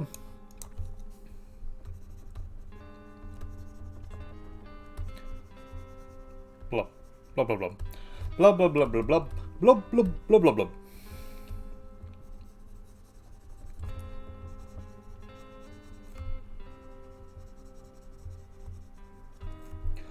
Blah blah blah blah blah blah blah blah blah blah.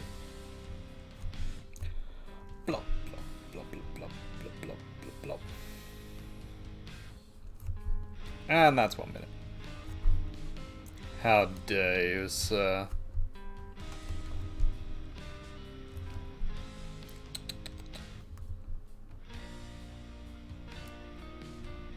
I will remember this.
all coming together. I think we're almost done.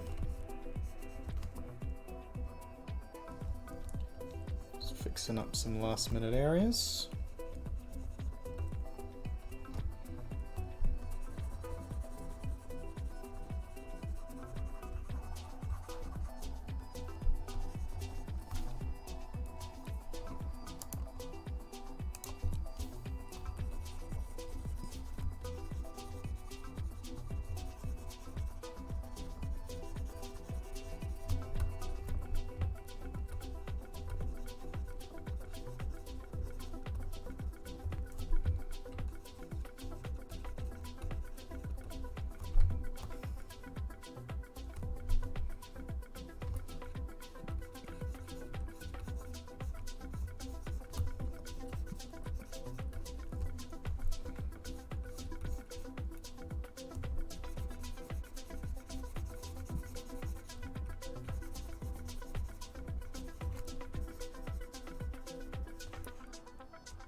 You will not fix my areas.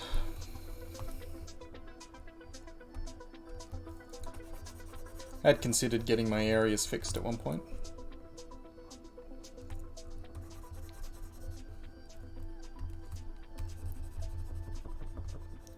Kudos to the men out there who have got their areas fixed. If that's what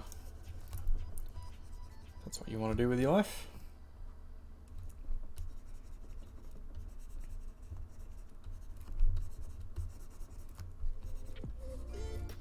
I have no interest in having kids, so getting myself fixed up is an option. And it's still technically on the table. I want to talk to a doctor more closely about it, because there's lots of talk online of like, oh, it's fully reversible and it's perfectly fine and there's nothing wrong with it.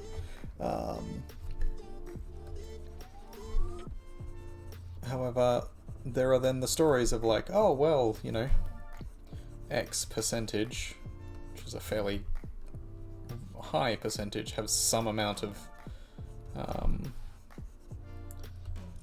complications in the procedure and then afterwards.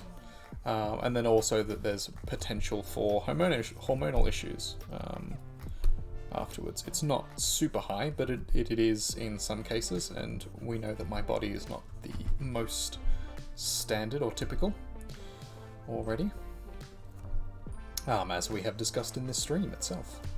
And so my concern is that potentially some of that may lead to some issues with hormonal imbalances and things, and given that I am already susceptible to bouts of mental illness, as my whole family has a penchant to those things. We have a history in our family of mental illness, quite an extensive history actually, that I should probably not be tempting the fates quite that much. So I would like to speak to a doctor first, specifically about and one that I would trust to be honest with me about like what those percentages look like and what the remedies would be for them, because you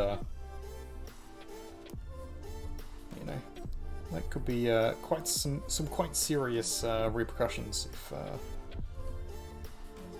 if things stop working, basically.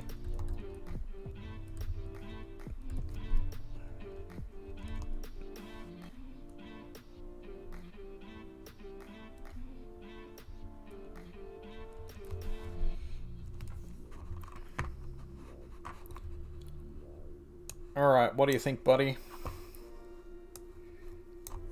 Is that sufficiently updated?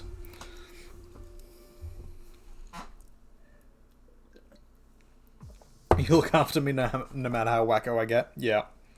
That's it. Well, Lizzie Bell's stuck with me as well.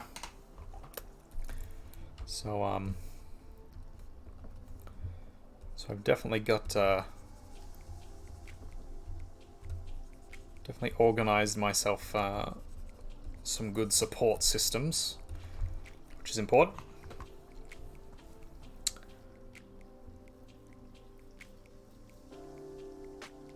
You're very anorexic, but you prefer it to the jiggles you currently have. Doesn't look that anorexic. Most of it's hidden behind the guitar. And you've got a bit of stomach mass in there.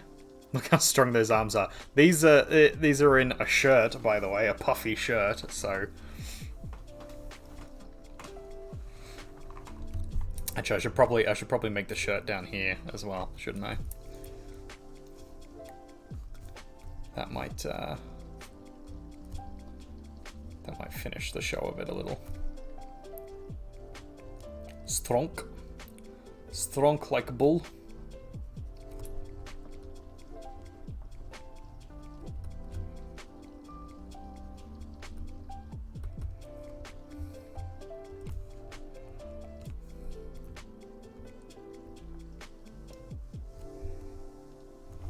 You appreciate the time I put into it? Oh, thank you.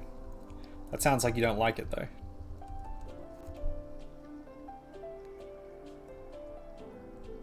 You're expecting an updated version? This is an updated version. I updated the version that was there. Or you mean you wanted an entirely new one? You should have said that. Because this is an update. I took the new one and I took the old one and I updated it, as opposed to making an entirely new thing.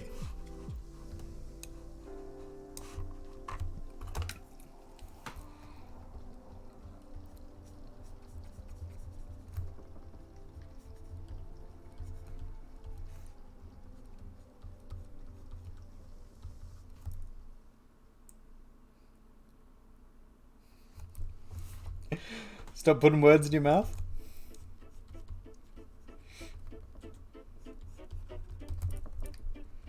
That's what you said. It's on the stream. We can check it and everything.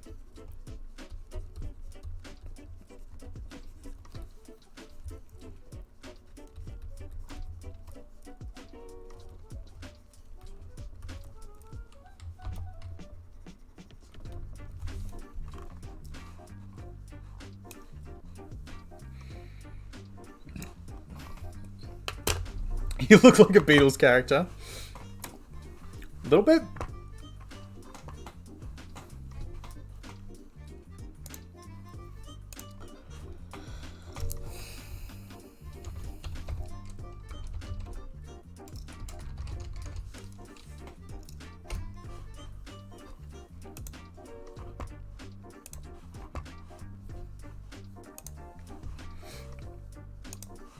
All right, there we go.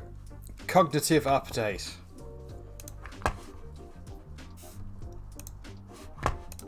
I'll send it through on the Discord. There we go. Ugh, it's too large. What is this bullshit? Let's see how much I have to compress it by. A bit. Ugh.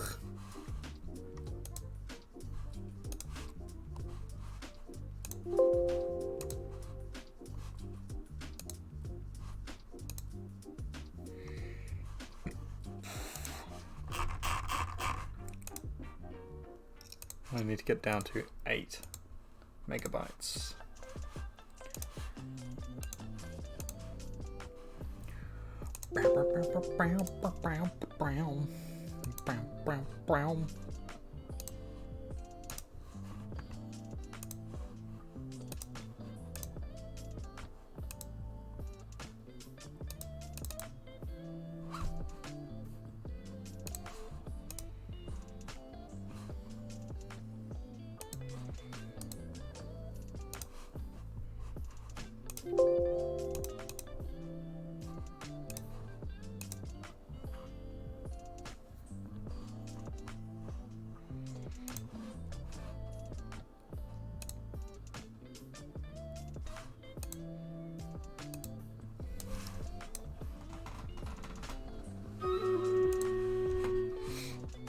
that battle ready?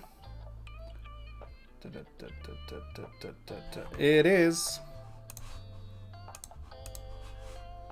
Alright, let's see if we can get this low enough. Otherwise I might have to do it as a JPEG.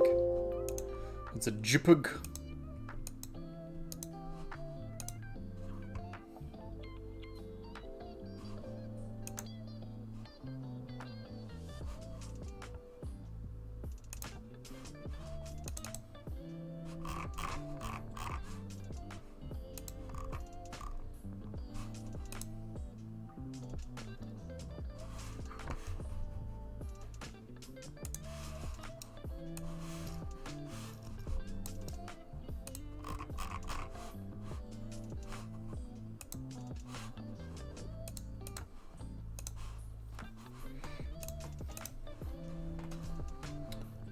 Let's try and get this JPEG then.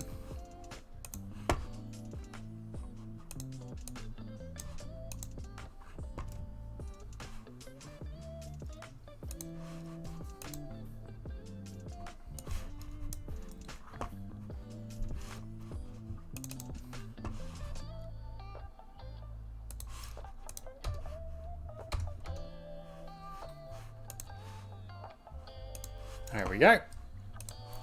Done. Let's now raid battle.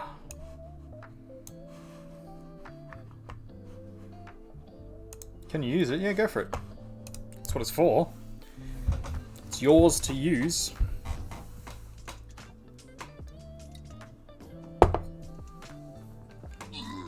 Yeah, for those who don't know, that's what you can make it your DP and everything. Yeah, that's all good. That is essentially what that redemption is for. Custom artwork. It's the 7,000 bitty redemption. The whole idea behind it essentially is that I will make a custom artwork for you. You have spent the time watching me, and therefore watching ads on my stream or subscribing to me, and so you have essentially paid an amount of effort towards a custom artwork. It won't be anywhere near the custom artwork quality that I would put in if you paid for it outright. But that is sort of the idea, and that I will spend the time doing it, either on stream or off stream. And then you get essentially the rights to use that. I do put in quality for you, but like, it's not the same level of quality as like these ones, for example. But still not bad. Like, it's not like I wasn't putting effort into that at all. Like, I absolutely was. But yeah, so that's sort of the idea behind that. If people want to use that, feel free to do so. That is exactly what it's for.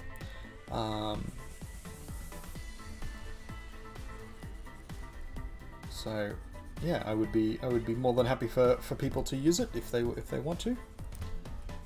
If they want to spend their bitties on it. Not bitties, channel points. My little inkwells.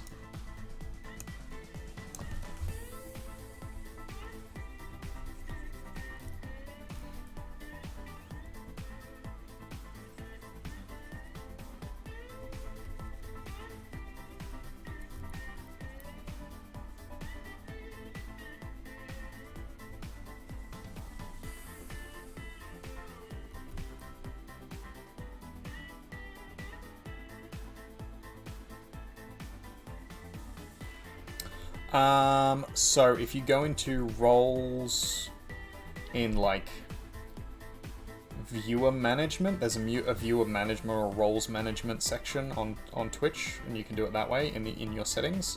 But I don't know if mods. I'm assuming mods should be able to be. I know the mods can't be VIPs.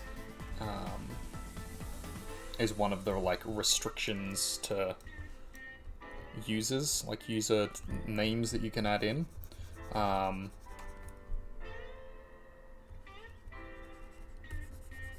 But yeah, one of the other things I was going to say, and that reminds me, if you are going to get a custom artwork from me, whether you pay for it or whether you use the channel points redemption, it would be nice if you credit me places. That's one of the few things that I would ask in return for that. You are welcome to use it wherever you want for personal gain, personal use. So anything that is not like making you money, essentially. So you can't like make prints of it and sell them. You can't pass it off as your own work, for example, or try and sell it on to someone else. But you can use it for, like, if you want to make a bunch of prints for yourself, for your own house, that's perfectly reasonable. If you want to, I don't know, put it on your stream or whatever, as like your display picture or your avatar or whatever. As long as you're crediting me as the artist who made it, then that's all perfectly fine and reasonable and within the bounds of the copyright that it's protected under. Where credit where credit's due, if possible. If you don't want to, constantly be telling people that it's mine, my artwork, that as in I made it, I'm fine with that. I'm not gonna, chase you up to make you do it. But just a little something somewhere would be nice. Like, this was made by the New World Artist or whatever. In your bio or something like that. I don't know. Wherever people usually do these sorts of things. But I'm not super fussed. It's not a big deal necessarily for me. The bigger deal is that people aren't like misusing it. So obviously, like, not trying to pass it off as their own work or not trying to sell it to someone else or like things like that. As long as that's not happening, I'm pretty chill with the whole thing. I have had people try and steal works in the past, which was very frustrating. But luckily, it hasn't happened in recent years, so hopefully that keeps up.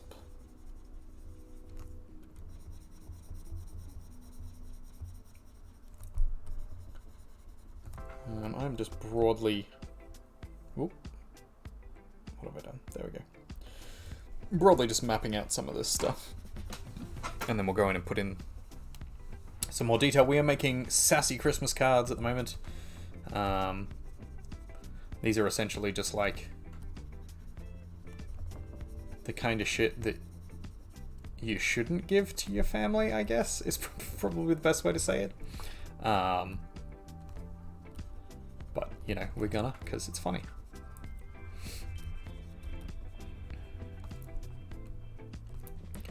So if you have, like, an annoying aunt that's constantly like, oh, Christmas is supposed to be about blah blah and Jesus and, whatever else, then you can slap one of these cards down and be like, here you go. The real reason for the season. And honestly, they probably won't get it, because...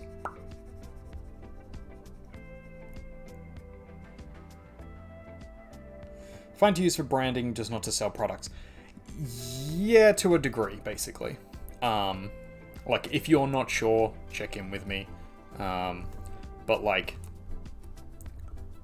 the difference in, like, using it as branding and stuff is, like, you need to make sure that people are aware that it's not your work. Like, if you're branding it as in like, oh, this is the kind of art that I make or whatever, like, then it can get confusing.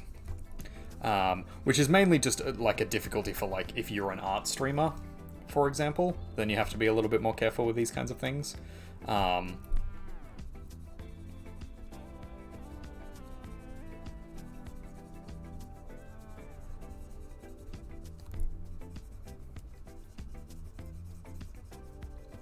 And again, it's not really that, like, I'm super worried about it, but that I have seen other people get into a fair bit of trouble from either stealing, as in, like, not crediting someone else's work or trying to sell someone else's work, or when someone else's work has been stolen and then there's been, like, a, hey, you know, that's mine, blah, blah, blah, and a back and forth, and it's been super awkward, which does happen, unfortunately.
Yeah, I've seen more of it be like, not quite accidental, but like, oh, they just didn't realize they weren't supposed to, kind of thing, and like out of a complete ignorance sort of situation, when, you know, they purchased an artwork or whatever and then didn't realize that they didn't own all the rights to that artwork, so they couldn't then like make merch out of it or like sell prints of it or whatever, and they were like, oh, well, I purchased it, so I thought it was mine now. And it's like, well, no, actually, you purchased a copy. You purchased a single thing. You haven't licensed the copyright from it. And there's a lot of people that, like, don't realize that's a thing. Which can be frustrating for artists, because it's like, you know, we don't want to be the bad guys. We don't want to have to turn around and tell you that, like, hey, what you're doing is wrong. But, like, some people just don't realize. They just haven't thought it through, hadn't, like, checked whether or not that was a thing they needed to be worried about. It does happen. And then obviously there's the people who are, like, just straight up malicious about it, and they're like stealing things off, like, Google to make artworks of them. Like, if you're inspired by the work, that's a very different story. But if you're, like, doing an exact copy of someone else's work, then it's a difficult thing. And, like, I know some artists who have gotten in trouble with it.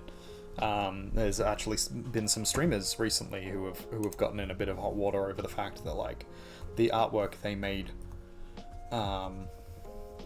was a, like, replication of someone else's, like a photorealistic replication of someone else's, and, like, the skill was supposed to be that they were replicating this artwork,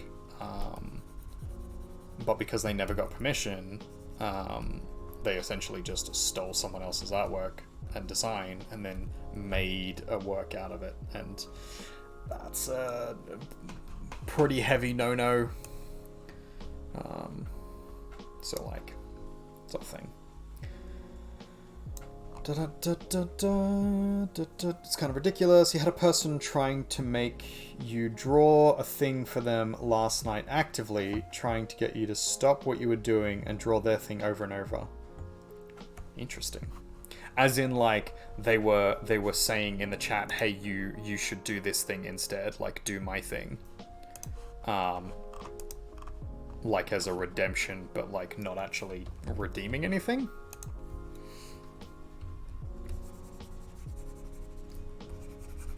Because I've definitely had that. Yeah, exactly that. Okay. Yeah, I've had that a fair bit, where people are like, "Oh, like draw this, doodle this," and then be like, you know, I've got a redemption for that if you want to use it, or like you can donate to me and I will. Muberty Star. I have no idea what or who Muberty Star is. So yeah.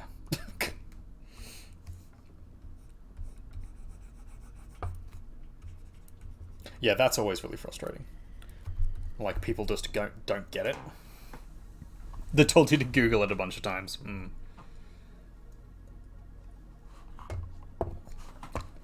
You know, that's bad vibes. We don't do that kind of shit.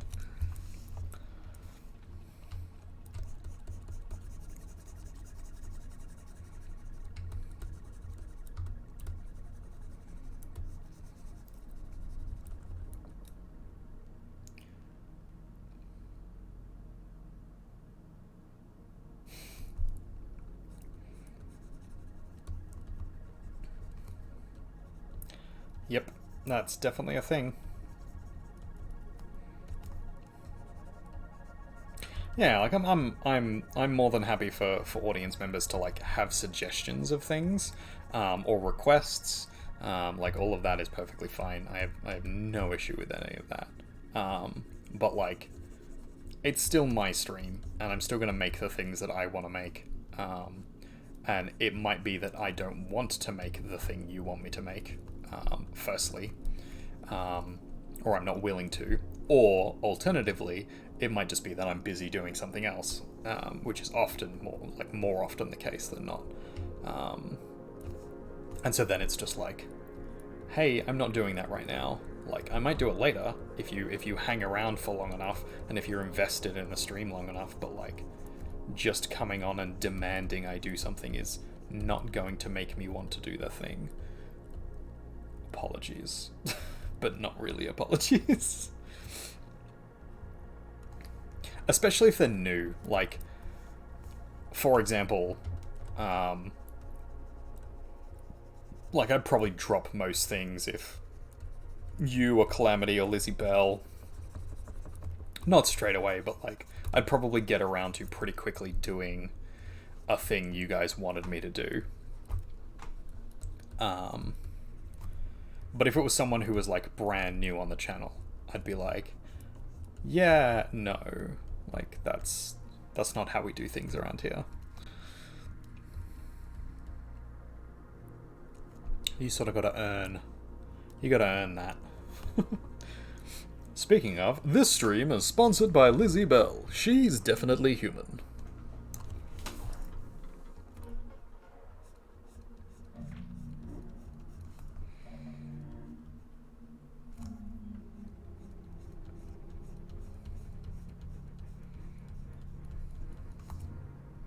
The other thing is probably also worth mentioning at this point. I do take commissions. I know it's not necessarily written down anywhere. I don't have a price list or anything drawn out, which I probably do need to get around doing, because that will be important at some point. But yeah, I do commissions.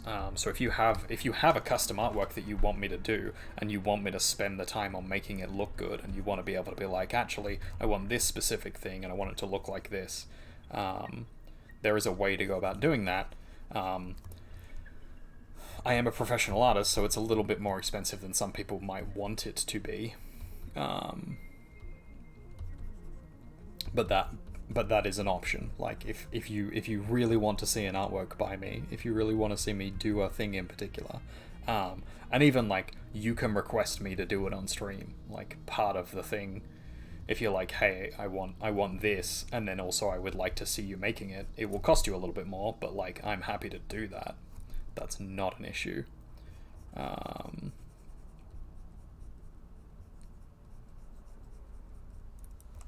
Hey, Cog, make a portfolio, said artist who hasn't set up his price listings yet.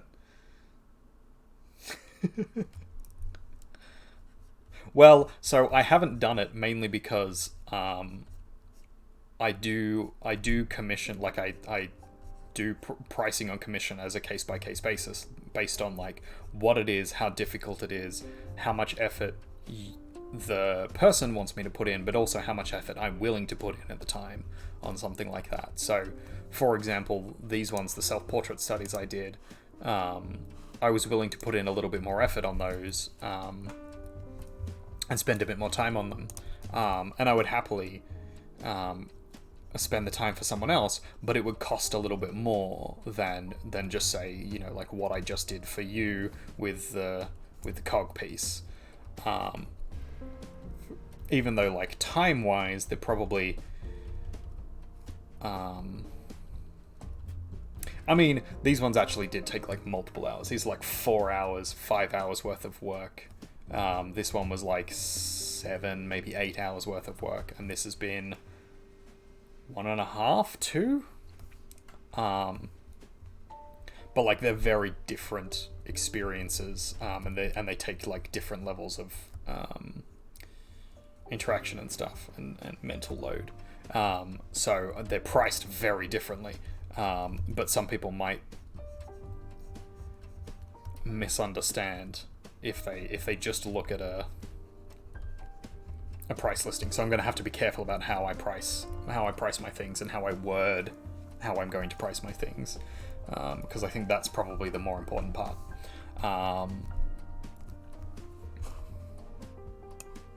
So I haven't gotten around to doing it yet. I should, though. You are correct.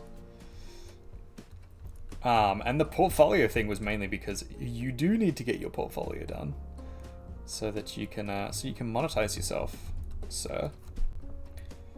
I also need to monetize myself, but I am actively working on my portfolio. You do. That's it. I mean, that's both of us, though. I'm working on it. So these are mine. These two were for their studies for my portfolio, so...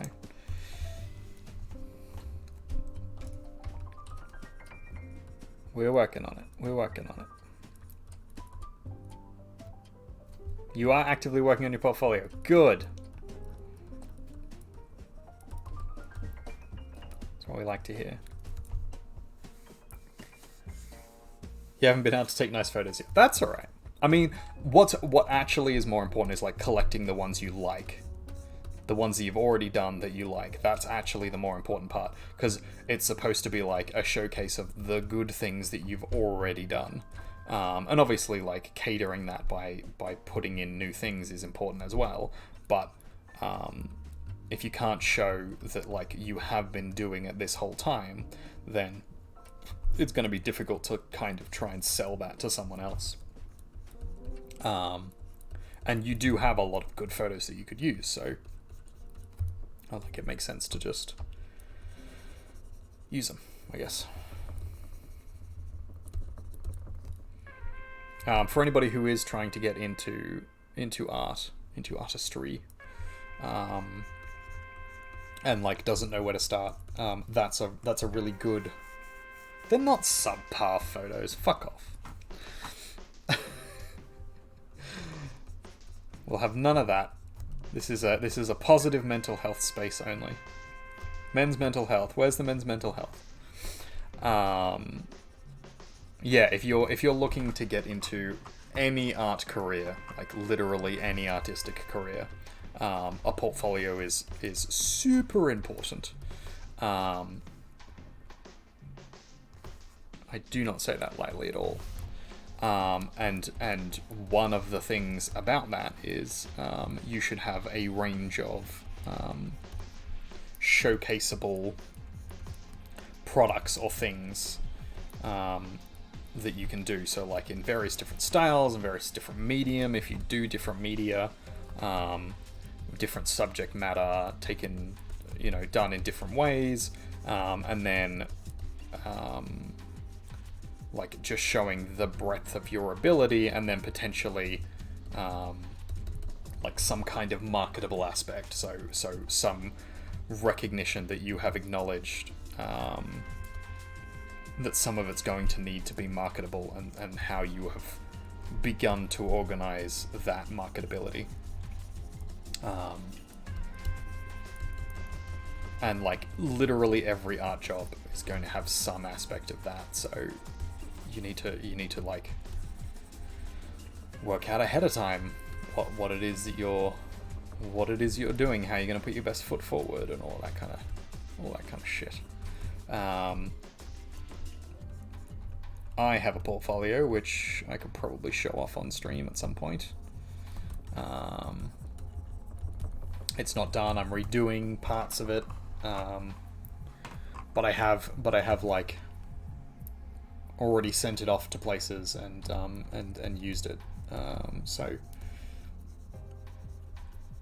it is a current portfolio of mine. But I am trying to fix it up currently, because there's bits in there that I'm like, I could do better, or I need to showcase more things. Like, I have skills that are not in there, so like none of my digital art is in there currently, which I need to change, because I'm a digital artist as well as a traditional artist as well as a sculptural artist, and it's literally just like my illustrations in there at the moment. But that's because that's what I was going for. It was for tattoo studios, and illustration is the most important part of that.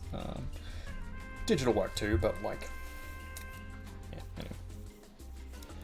anyway. Although a photographer used to know when you were younger gave you your photos highest praises via the friend you did for them, which is good, because they are good, and so obviously they should get the recognition they deserve. Apparently they're way too good for OnlyFans. Says who?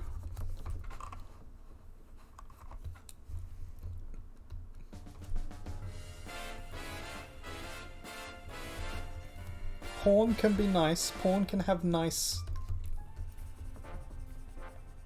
production values and all that. Why not? Why are we limiting ourselves with the art form?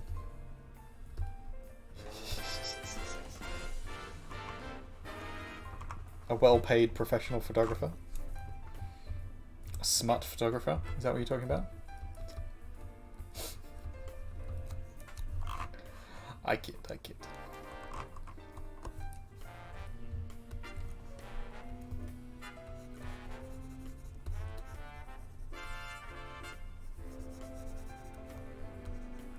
That is not me shitting on sex work, by the way. I have nothing against sex work, if that's your deal. I think there is some social stigma around it. I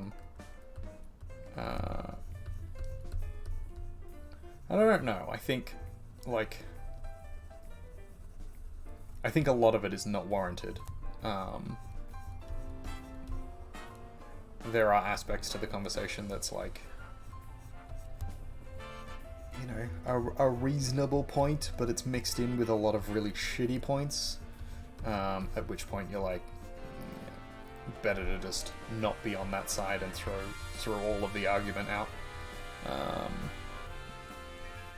Because, sex positive, do what you want. No issue with me.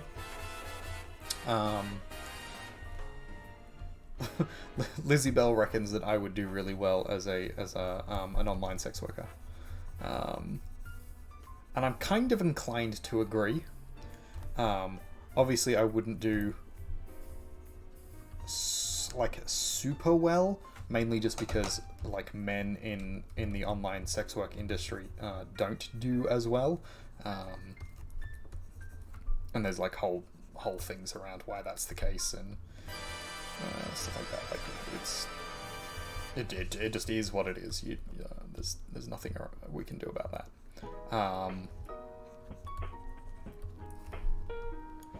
But yeah, I don't know. I don't think it's for me necessarily.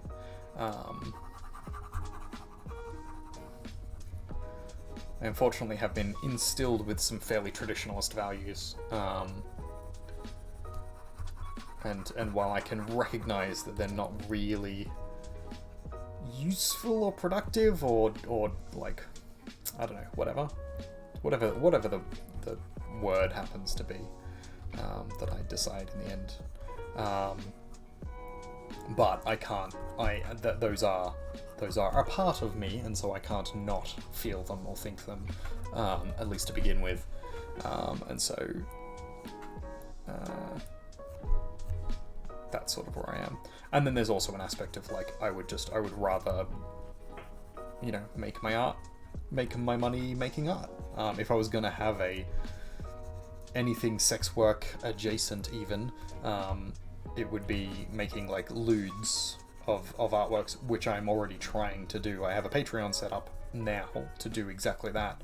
I tried to make an OnlyFans. I tried to make a The Nude World Artist, which was literally just going to be the not safe for work artworks that I wasn't allowed to show on Twitch and on Instagram and all that kind of stuff. So that's now on the Patreon. If you're interested, the Patreon is down in the doobly-doo down there. There is only the sexy mushrooms at the moment on there, but as soon as it starts, being used and more people start engaging with it, it's going to get a lot more content on it, and over the Christmas period I am intending to add a lot more to it, so keep your eyes out, I guess. For as little as, I think it's $2, you can get access to most, at the moment it's all of the artworks, but most of the artworks is what it's going to be. And then there will be like certain sets that you'll have to pay a little bit more to get access to if you want, and those will be some more risque ones. As is the standard sex work model. Hey, our battle's ready to begin. But yeah, that's a thing that I am currently doing. So if anybody is interested in checking any of that out, please do go check it out. My main plan with that is basically just to,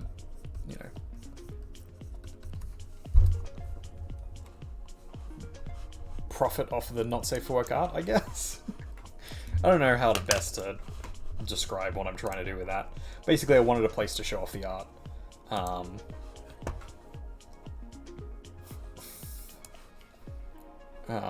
And, if I can monetize that, I will monetize that. Because why not? Battle! We might lose this one. We don't have a lot of people.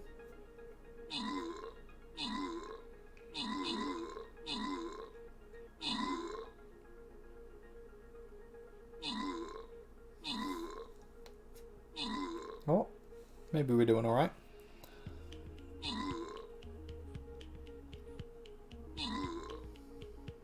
Is that one left? Nope, we got it! Victory! Ha ha ha! Tater Pies, thank you for the assist there. Now I think we want to go up and try and grab this green chest, whatever that is. So that's which way we're going. Which is which. I think we're going to go from the middle here. So just 5 in the middle.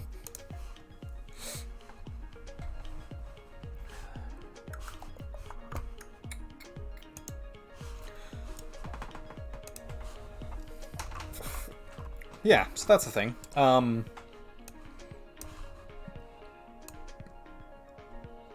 don't know. I have nothing against sex workers. I know quite a few sex workers.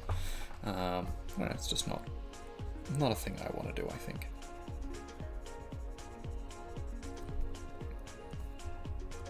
Yeah, a lot of my good friends in high school and university have were at the time and are now sex workers, or were previously sex workers. So no ish to them, basically.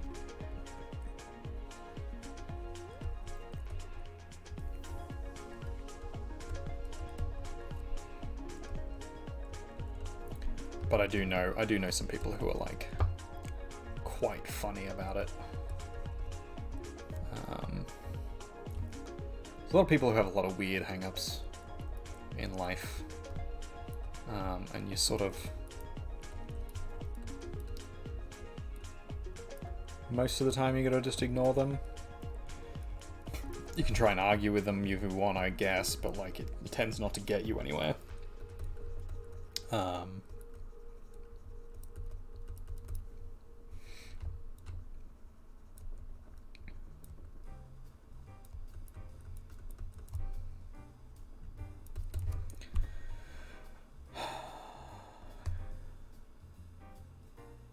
I take a lot of steps to explain how much you don't mind sex workers. Well, mainly just because it, like,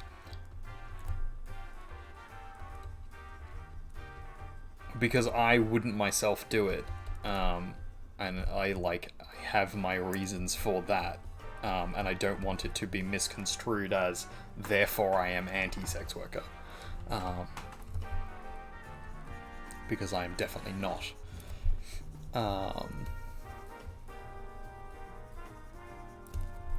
And any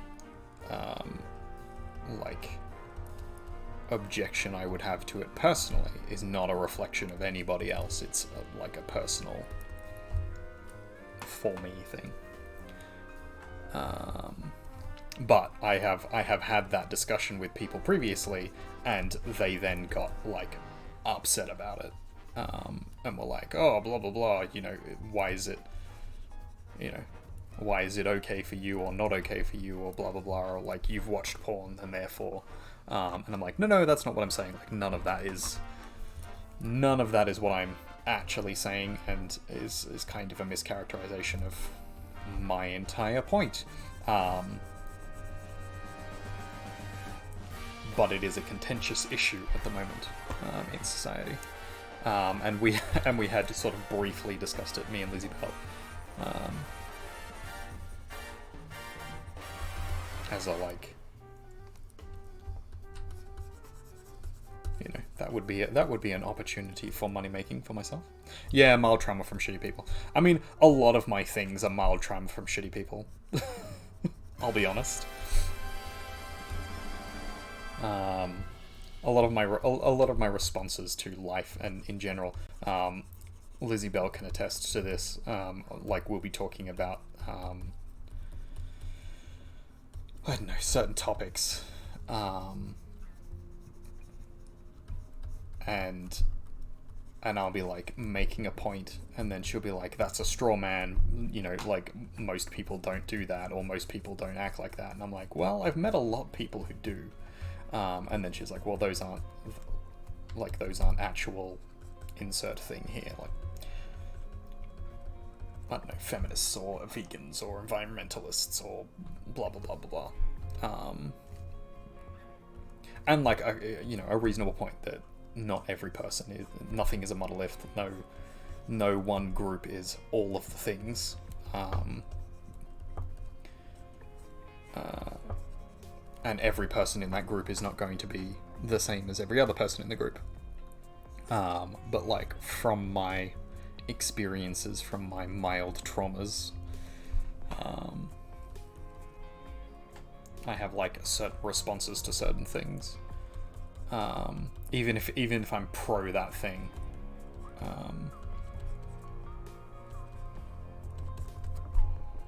like on the moral or the face of it or whatever.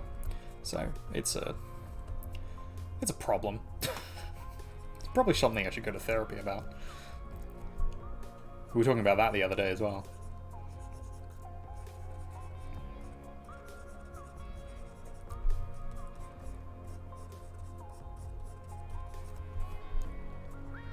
Just haven't gotten around to it yet. I'm sort of prioritizing Lizzie Bell. She's kind of prioritizing me. So we're sort of ending up nowhere. But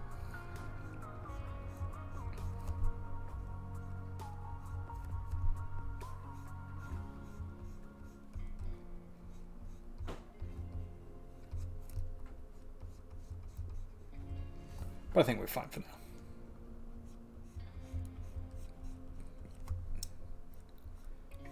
I'm coping fairly well with things. She's coping fairly well with things.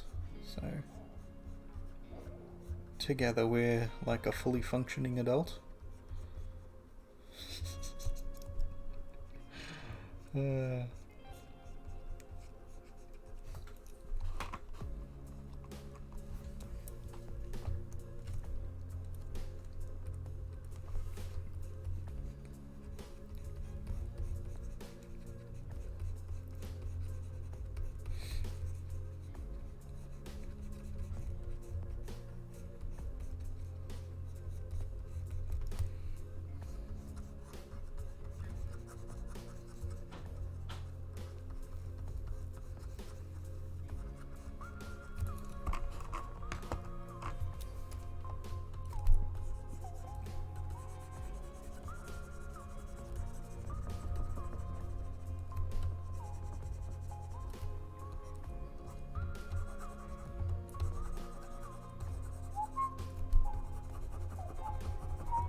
The holiday season is coming up. It's not quite December yet, but we're getting pretty close. I hope everybody has some awesome things planned for the holiday season. If you, whatever it is that you happen to celebrate, and if you don't celebrate anything at all, I hope you just have a wonderful time. If you aren't having a wonderful time, and there's some reason why that is, whether it's, you know, that you don't have anyone to hang out with, or, you know, the period of time around this holiday, or these holidays I should say, because there's a few at this time of year.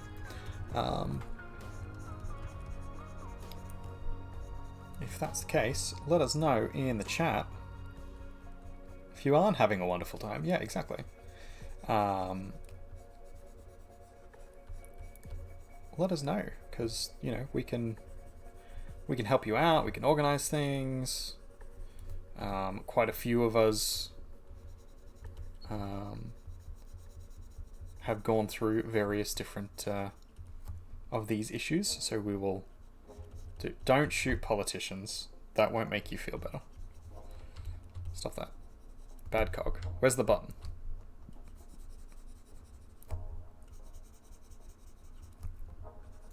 I need like a...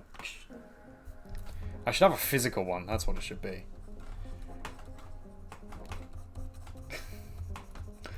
I don't know how I would set that up.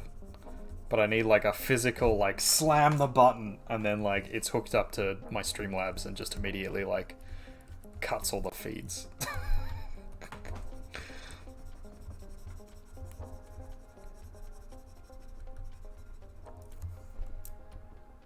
Just because that would be super funny.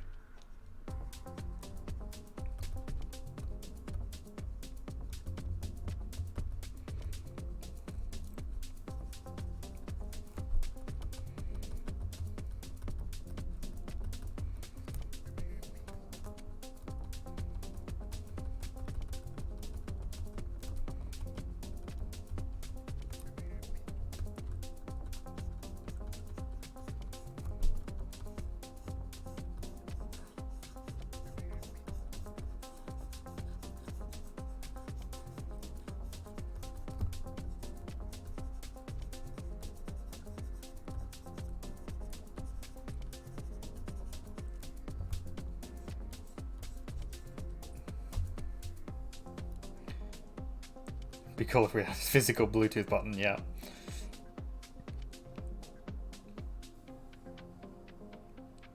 You sent it to me too. Okay. I will have a look at it later then, whatever it happens to be.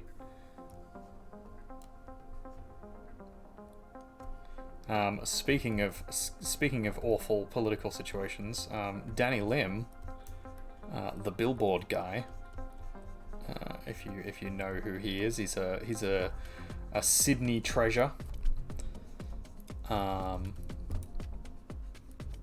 He was arrested the other day, again for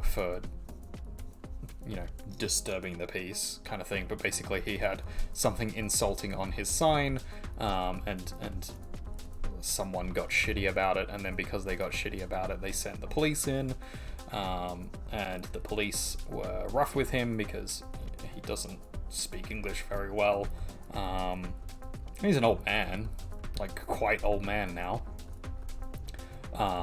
and they were just like super rough with him and just like fucking assholes. And he has previously been arrested for this exact same thing before, and the case got thrown out by the courts, and so he knows he's allowed to do what it is he's doing,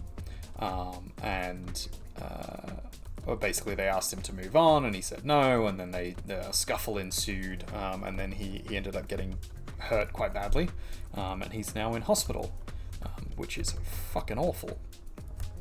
But yeah, so there's lots of people saying, we should kill the politicians and ACAB and all that kind of stuff, and it's kind of hard not to disagree, with them, at the moment with like how he's been treating, but I think specifically if your takeaway from that is ACAB, then that's not great, but I understand the sentiment all the same.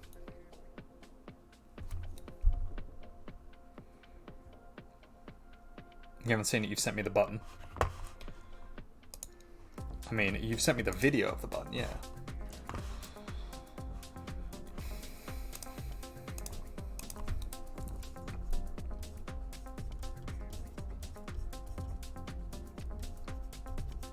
I want to work out like what kind of animation I can do with that as well.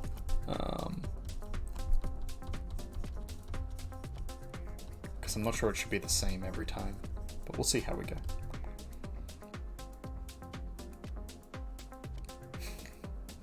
You'll make us a button and Jake can hook it up? Yes. Yes. I'm so on board. That's what I want to hear.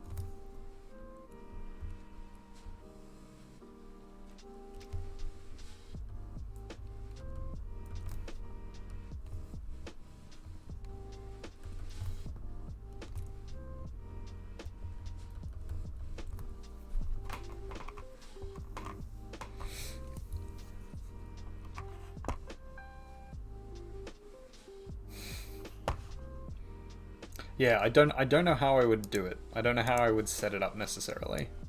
But like one that was like a different one each time, or like, different ones for different things. Because obviously it's not always going to be the same issue. And some of them I want to just be like, because there's ones that are like red button moments that are more like turn off now, like like a reminder to like, hey, shut the fuck up kind of thing. And then there's other ones that are just like, oh, that's a spicy topic, like be careful kind of thing, or like oh, you made an off-color joke, and oof, that was a bit, as the kids would say, oof. But so they're all sort of different levels of red button.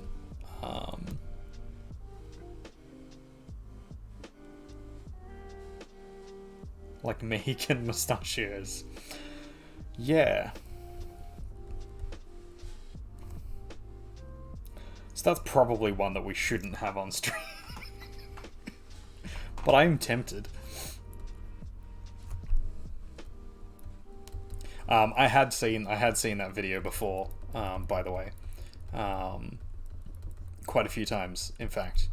And the thing that always strikes me in it, and I think the best case in there is like it's a harmful stereotype, and it's like it's poorly thought out and it's clearly a costume. Those are all very reasonable points, and I'm like, cool, I'm on board with that. The thing that always like gets me with it is when there's 2 points, one in which they're just like blanketly sort of trying to say, oh well, that's that person's culture or whatever, and it's like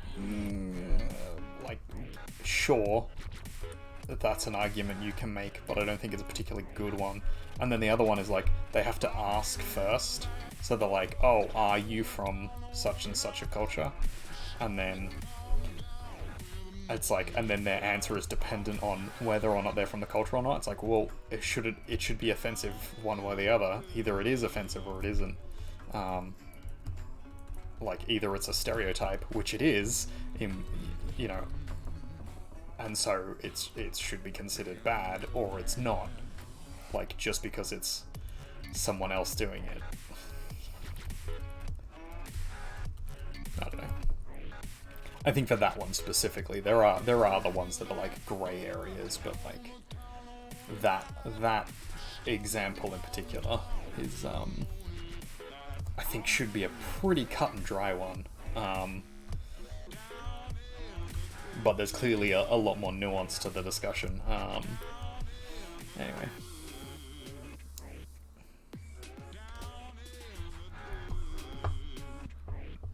People don't really like watching people from another culture say it's okay to use elements of their culture. I mean, I think if it's your culture and someone else is using it, I think you have a right to be like, hey, I don't particularly want you using that, especially if you're using it incorrectly. So from a like cultural appropriation from that point makes sense, especially if it's something religious. But if you are completely outside of that culture and have no experience with it or whatever, then like who are you to fucking say what? Like let the culture talk for itself. Like the people from that group talk for themselves. The problem is that you can find anyone to agree or disagree with you at any point in time. You were going to find, a Japanese person who is like, yeah, wear a kimono, I don't give a shit. And then you're going to find someone who's like, no, kimono is like a specific thing for a specific group of people, and like it's specifically tied to cultural things within our heritage, and I would rather you not use them or whatever. And that's a perfectly reasonable point. Like, yes, it is. That's true.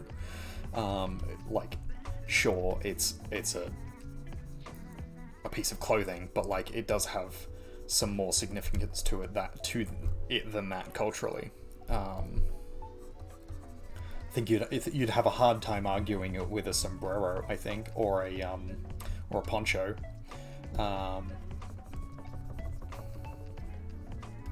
Because they're not used in like religious or marriage ceremonies or whatever, whereas a kimono specifically is.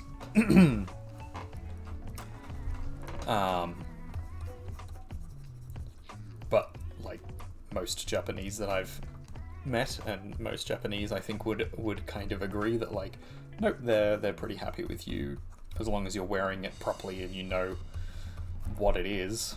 That it's perfectly reasonable to wear a kimono.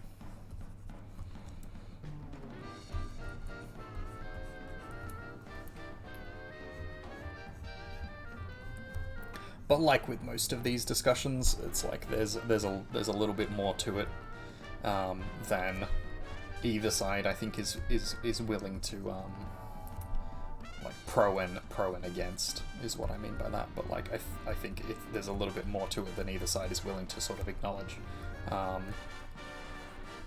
You sort of have to have the reasonable middle of the grand discussion, which tends to end up with like, yeah, it's a case by case basis thing. So gives them less things to be mad about. I mean, they'll still be mad anyway, because like basically they just argue the point that like, oh well, you talked to one person but you didn't talk to all the people, you didn't talk to like this person that I personally know who's upset about it, so like you don't get to say because it's not your thing, essentially, is their argument. And sure, that's a point, that's a reasonable point. I mean, we can't poll every person, so you know someone's going to be upset about it. There's a good Stephen Fry quote, which is essentially, if you're offended, that's perfectly fine and reasonable. You are more than welcome to. That's good, but it doesn't do anything. Being offended doesn't do anything. It doesn't kill you. It doesn't hurt you. It doesn't harm you.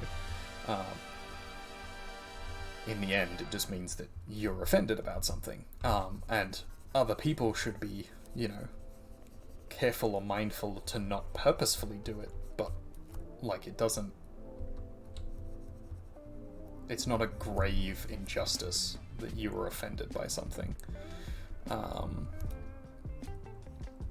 But he then does go on to say that like, but we should be careful of like helping the aggrieved, helping those who are offended to either see that it's not an offense, or see that it's not, you know, the end of the world or whatever, and to help them feel better about the situation or about themselves or whatever the thing happens to be. Because like, you're going to risk offending people doing anything, like literally doing anything. But that doesn't mean that you have to be offensive. You are perfectly capable of doing the nice thing. If someone, you know, particularly doesn't want you to do something around them, it's not unreasonable to then sort of acquiesce for that to a period of time. To be like, okay, sure, I will not do this thing when you're around, or I will not do this thing anymore because you have asked me not to. That is not unreasonable. It's not unreasonable for them to ask. It would be unreasonable for them to potentially demand. But that's another thing entirely.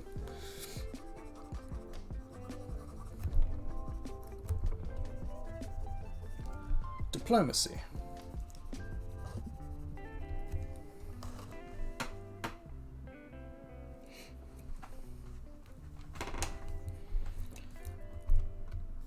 Ways of saying things to make people either feel good or bad about themselves. And if you go about it correctly, you can either diffuse a situation or you can make a situation significantly worse.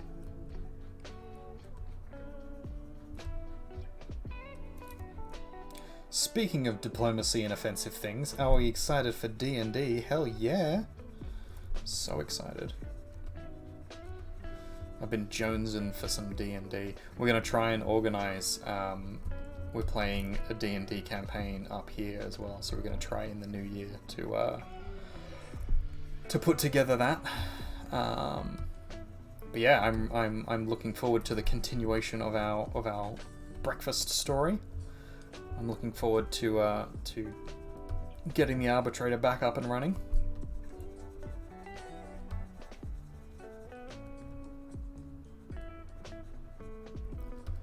There's some interesting things with the story that that I've been mulling over in my head. Potential situations for the arbitrator to end up in, or responses to situations is probably more accurate. So that will be good fun.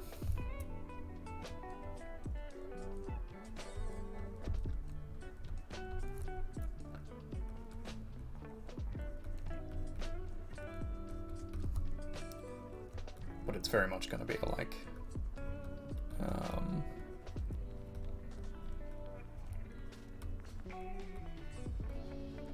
if the situation comes up rather than a working towards something in particular. He's got a couple of goals. For those who don't know, the Arbitrator is a Warforged Paladin, and he is his Oath of Vengeance Paladin. So he's got some funky things going on in there. And he has a couple of end goals in mind.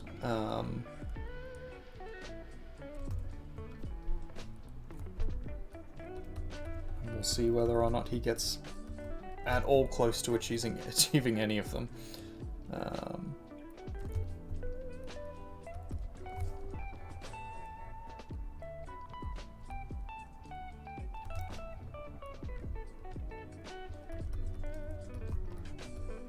Which, who knows?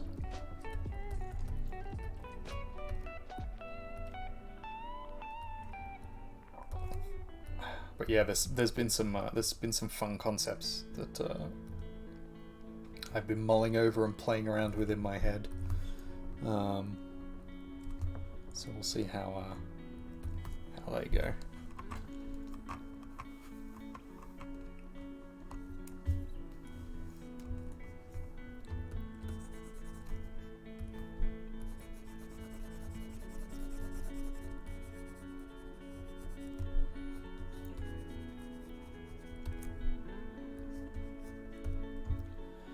Tomorrow's your work day, just making sure there's a VOD from the last game. Make sure you know what goes where for the next one. Fair enough. We've got 1 minute left for our raidy-do. Our little raid battle.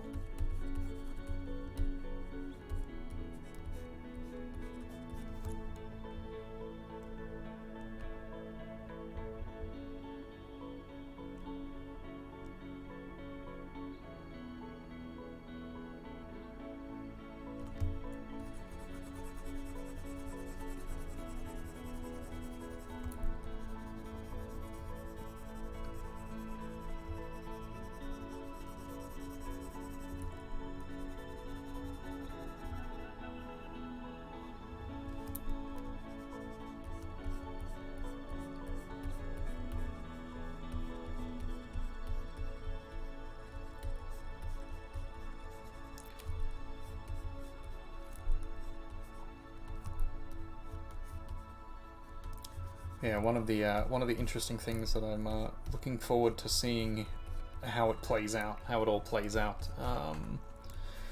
with the Arbitrator is that his oath is not actually the sort of the current quest he's on. His Oath of Vengeance, which is where he gets his powers from, how paladins operate. Is not actually the thing that they're currently doing, and so there is an opportunity there at some point. We'll see how that goes, I guess. For the quest he's currently on to clash with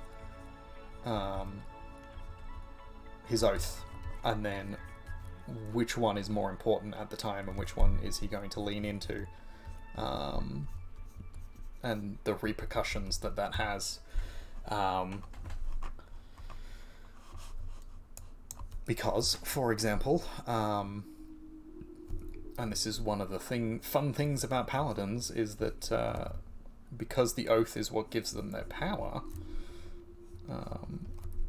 they can actually kind of forsake gods in favor of, you know, the task that it is that they have oathed themselves to do. At least sort of mechanically in terms of like how they are supposed to be structured and play.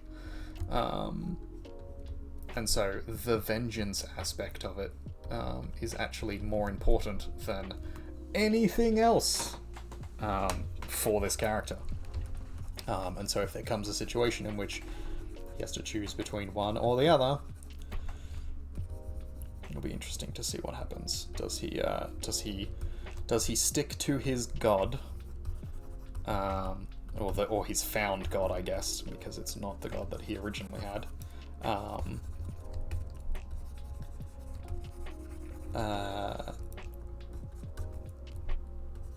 And does forsake his powers for his god, or does he stick with his powers and forsake his god for his mission, essentially, the thing that he needs to do, that he has sort of given the oath that he would.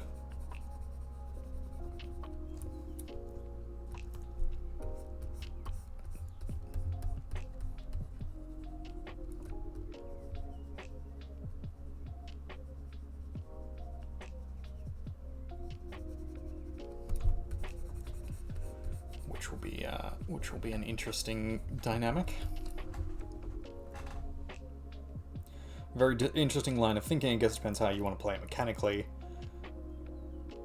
But you are not entirely opposed to the traditional Oaths first, God later method. Yeah, well, so that's sort of my thinking, especially with this character, because he made the oath before he even had a god. Like, his understanding of the universe and his coming to God moment was via amnesia. The oath was made prior to that point, and he was a warrior and a paladin prior to the point that he was religious. Your god's desires might not align with the party's personal goals. Yeah, exactly. And that's it. So it's like there's three things going on. There's what the party needs to do or wants to do. There's what the arbitrator needs or wants to do, and then there's RNGesus and what RNGesus wants to happen. And there's all three of those working in tandem, hopefully, or the point at which they suddenly don't work in tandem, and then that would be an experience, I guess. But yeah, there is I have thought of a quite spectacular end as an option. So if it ever does eventuate. Alright, we're gonna do our raidy battle do. It's 11 o'clock, so this is probably going to be our last raid battle for the night, and we're going to finish up a little bit of drawing, and then we'll head to bed, I think.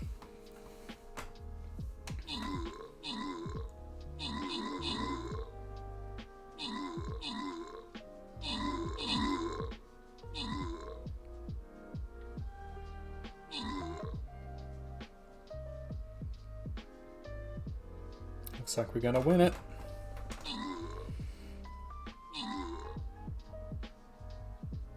Hey!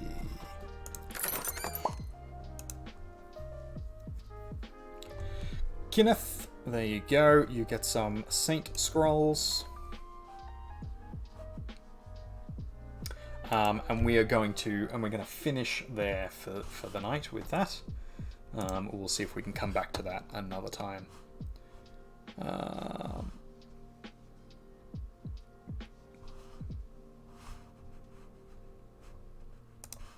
Yeah, we can continue on just drawing a little here, and then we'll finish up.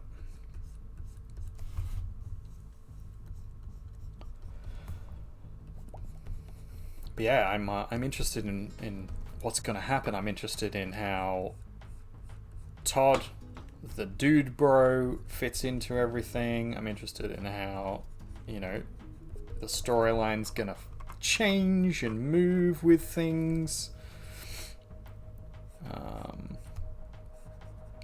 So for those who don't know, we've had a party member basically leave out of the group. So that's caused some time to pass between us being able to play a game. So we're looking forward to coming back to that. But they were quite integral to the storyline. So we're going to see how that changes some things. And I'm sure our wonderful DM has it all figured out.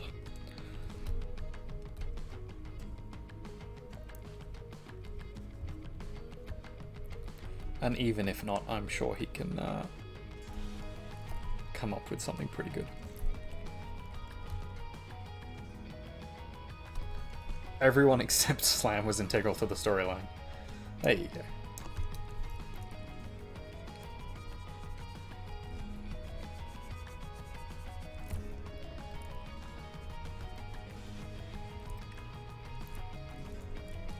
Well, that's good to know.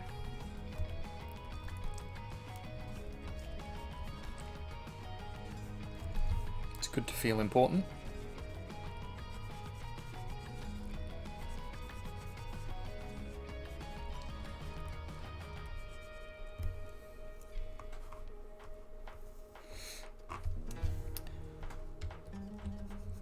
This is probably the worst way to do this. I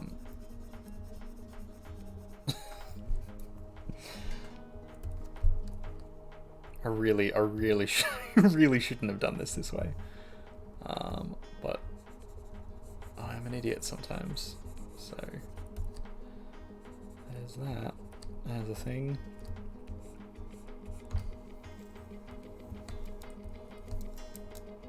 Putting the black over first, and then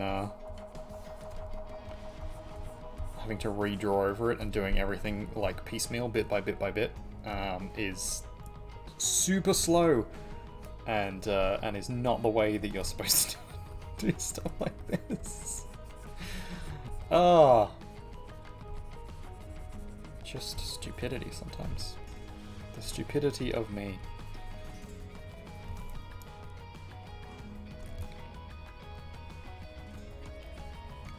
But that's fine.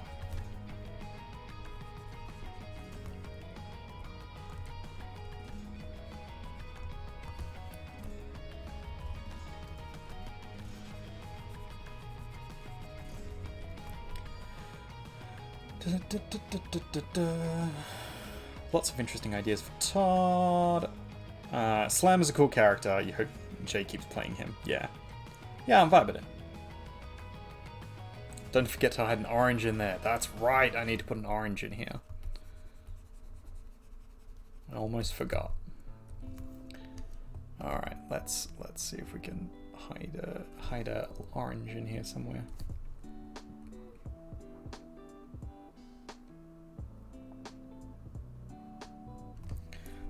I think we hide an orange in here amongst the apples. A whole bushel of apples.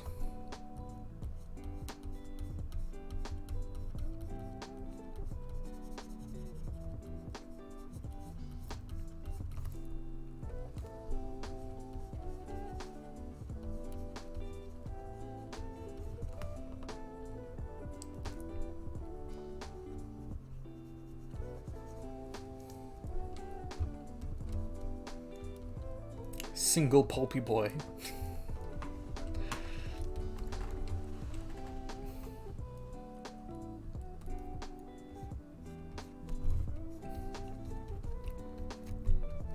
It's just so wrong. The pulp is just so wrong. Don't understand how you lot can be so wrong. My own wife as well. Terrible.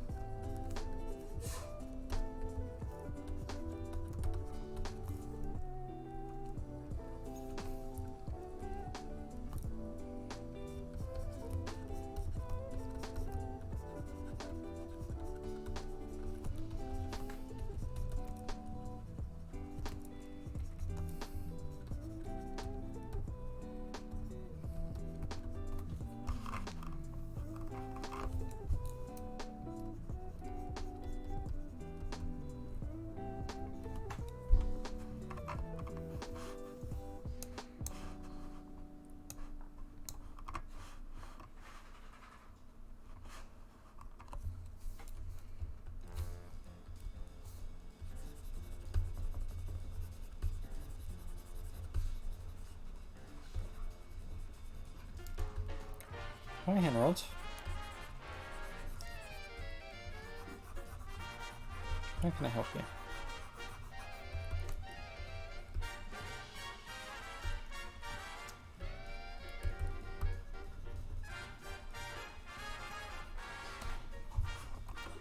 Just being a thirsty boy? Fair enough.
Alright, that's pretty gooder.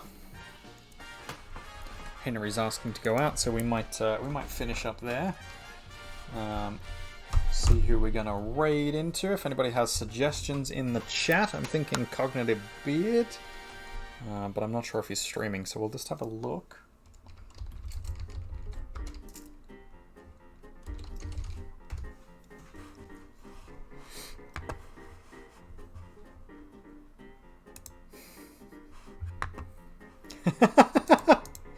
Nah, too late, mate. Too late.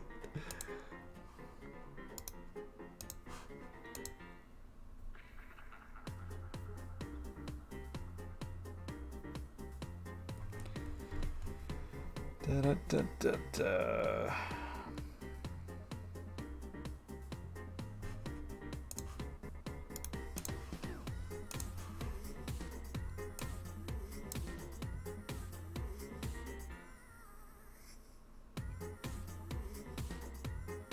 Papa Glitch is painting some goblins, it looks like, so I think we might raid into Papa Glitch.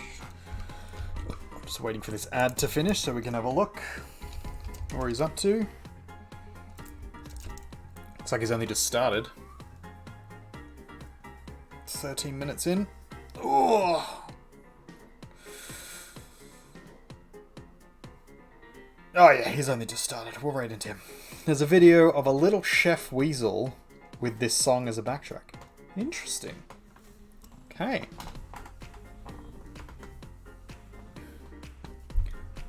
Good to see. Alright, ladies and gentlemen, if you are subscribed to me, you can type in my little, copy and paste my little rady-do here as we go in. If you are not, feel free to give Papa Glitch our love. And we will be back tomorrow, probably, for something. We'll figure something out. Yeah, feel free to subscribe, feel free to follow, feel free to all the things. If you like the content, there will be plenty more of it. We're going to continue doing art. We're going to continue doing more of our Christmas things. I'm going to do some of it off stream, and I'll do some more of it on stream. It's still there on the screen, Cog. You can see the art. And then tomorrow it's Sandbox Survivals and sort of just whatever we feel like. So we'll probably be back to do some art. If you would like to donate to the charity, here it is. The goal we're trying to reach is $1,500. So thank you so much for joining us, and we will catch you next time. See you guys.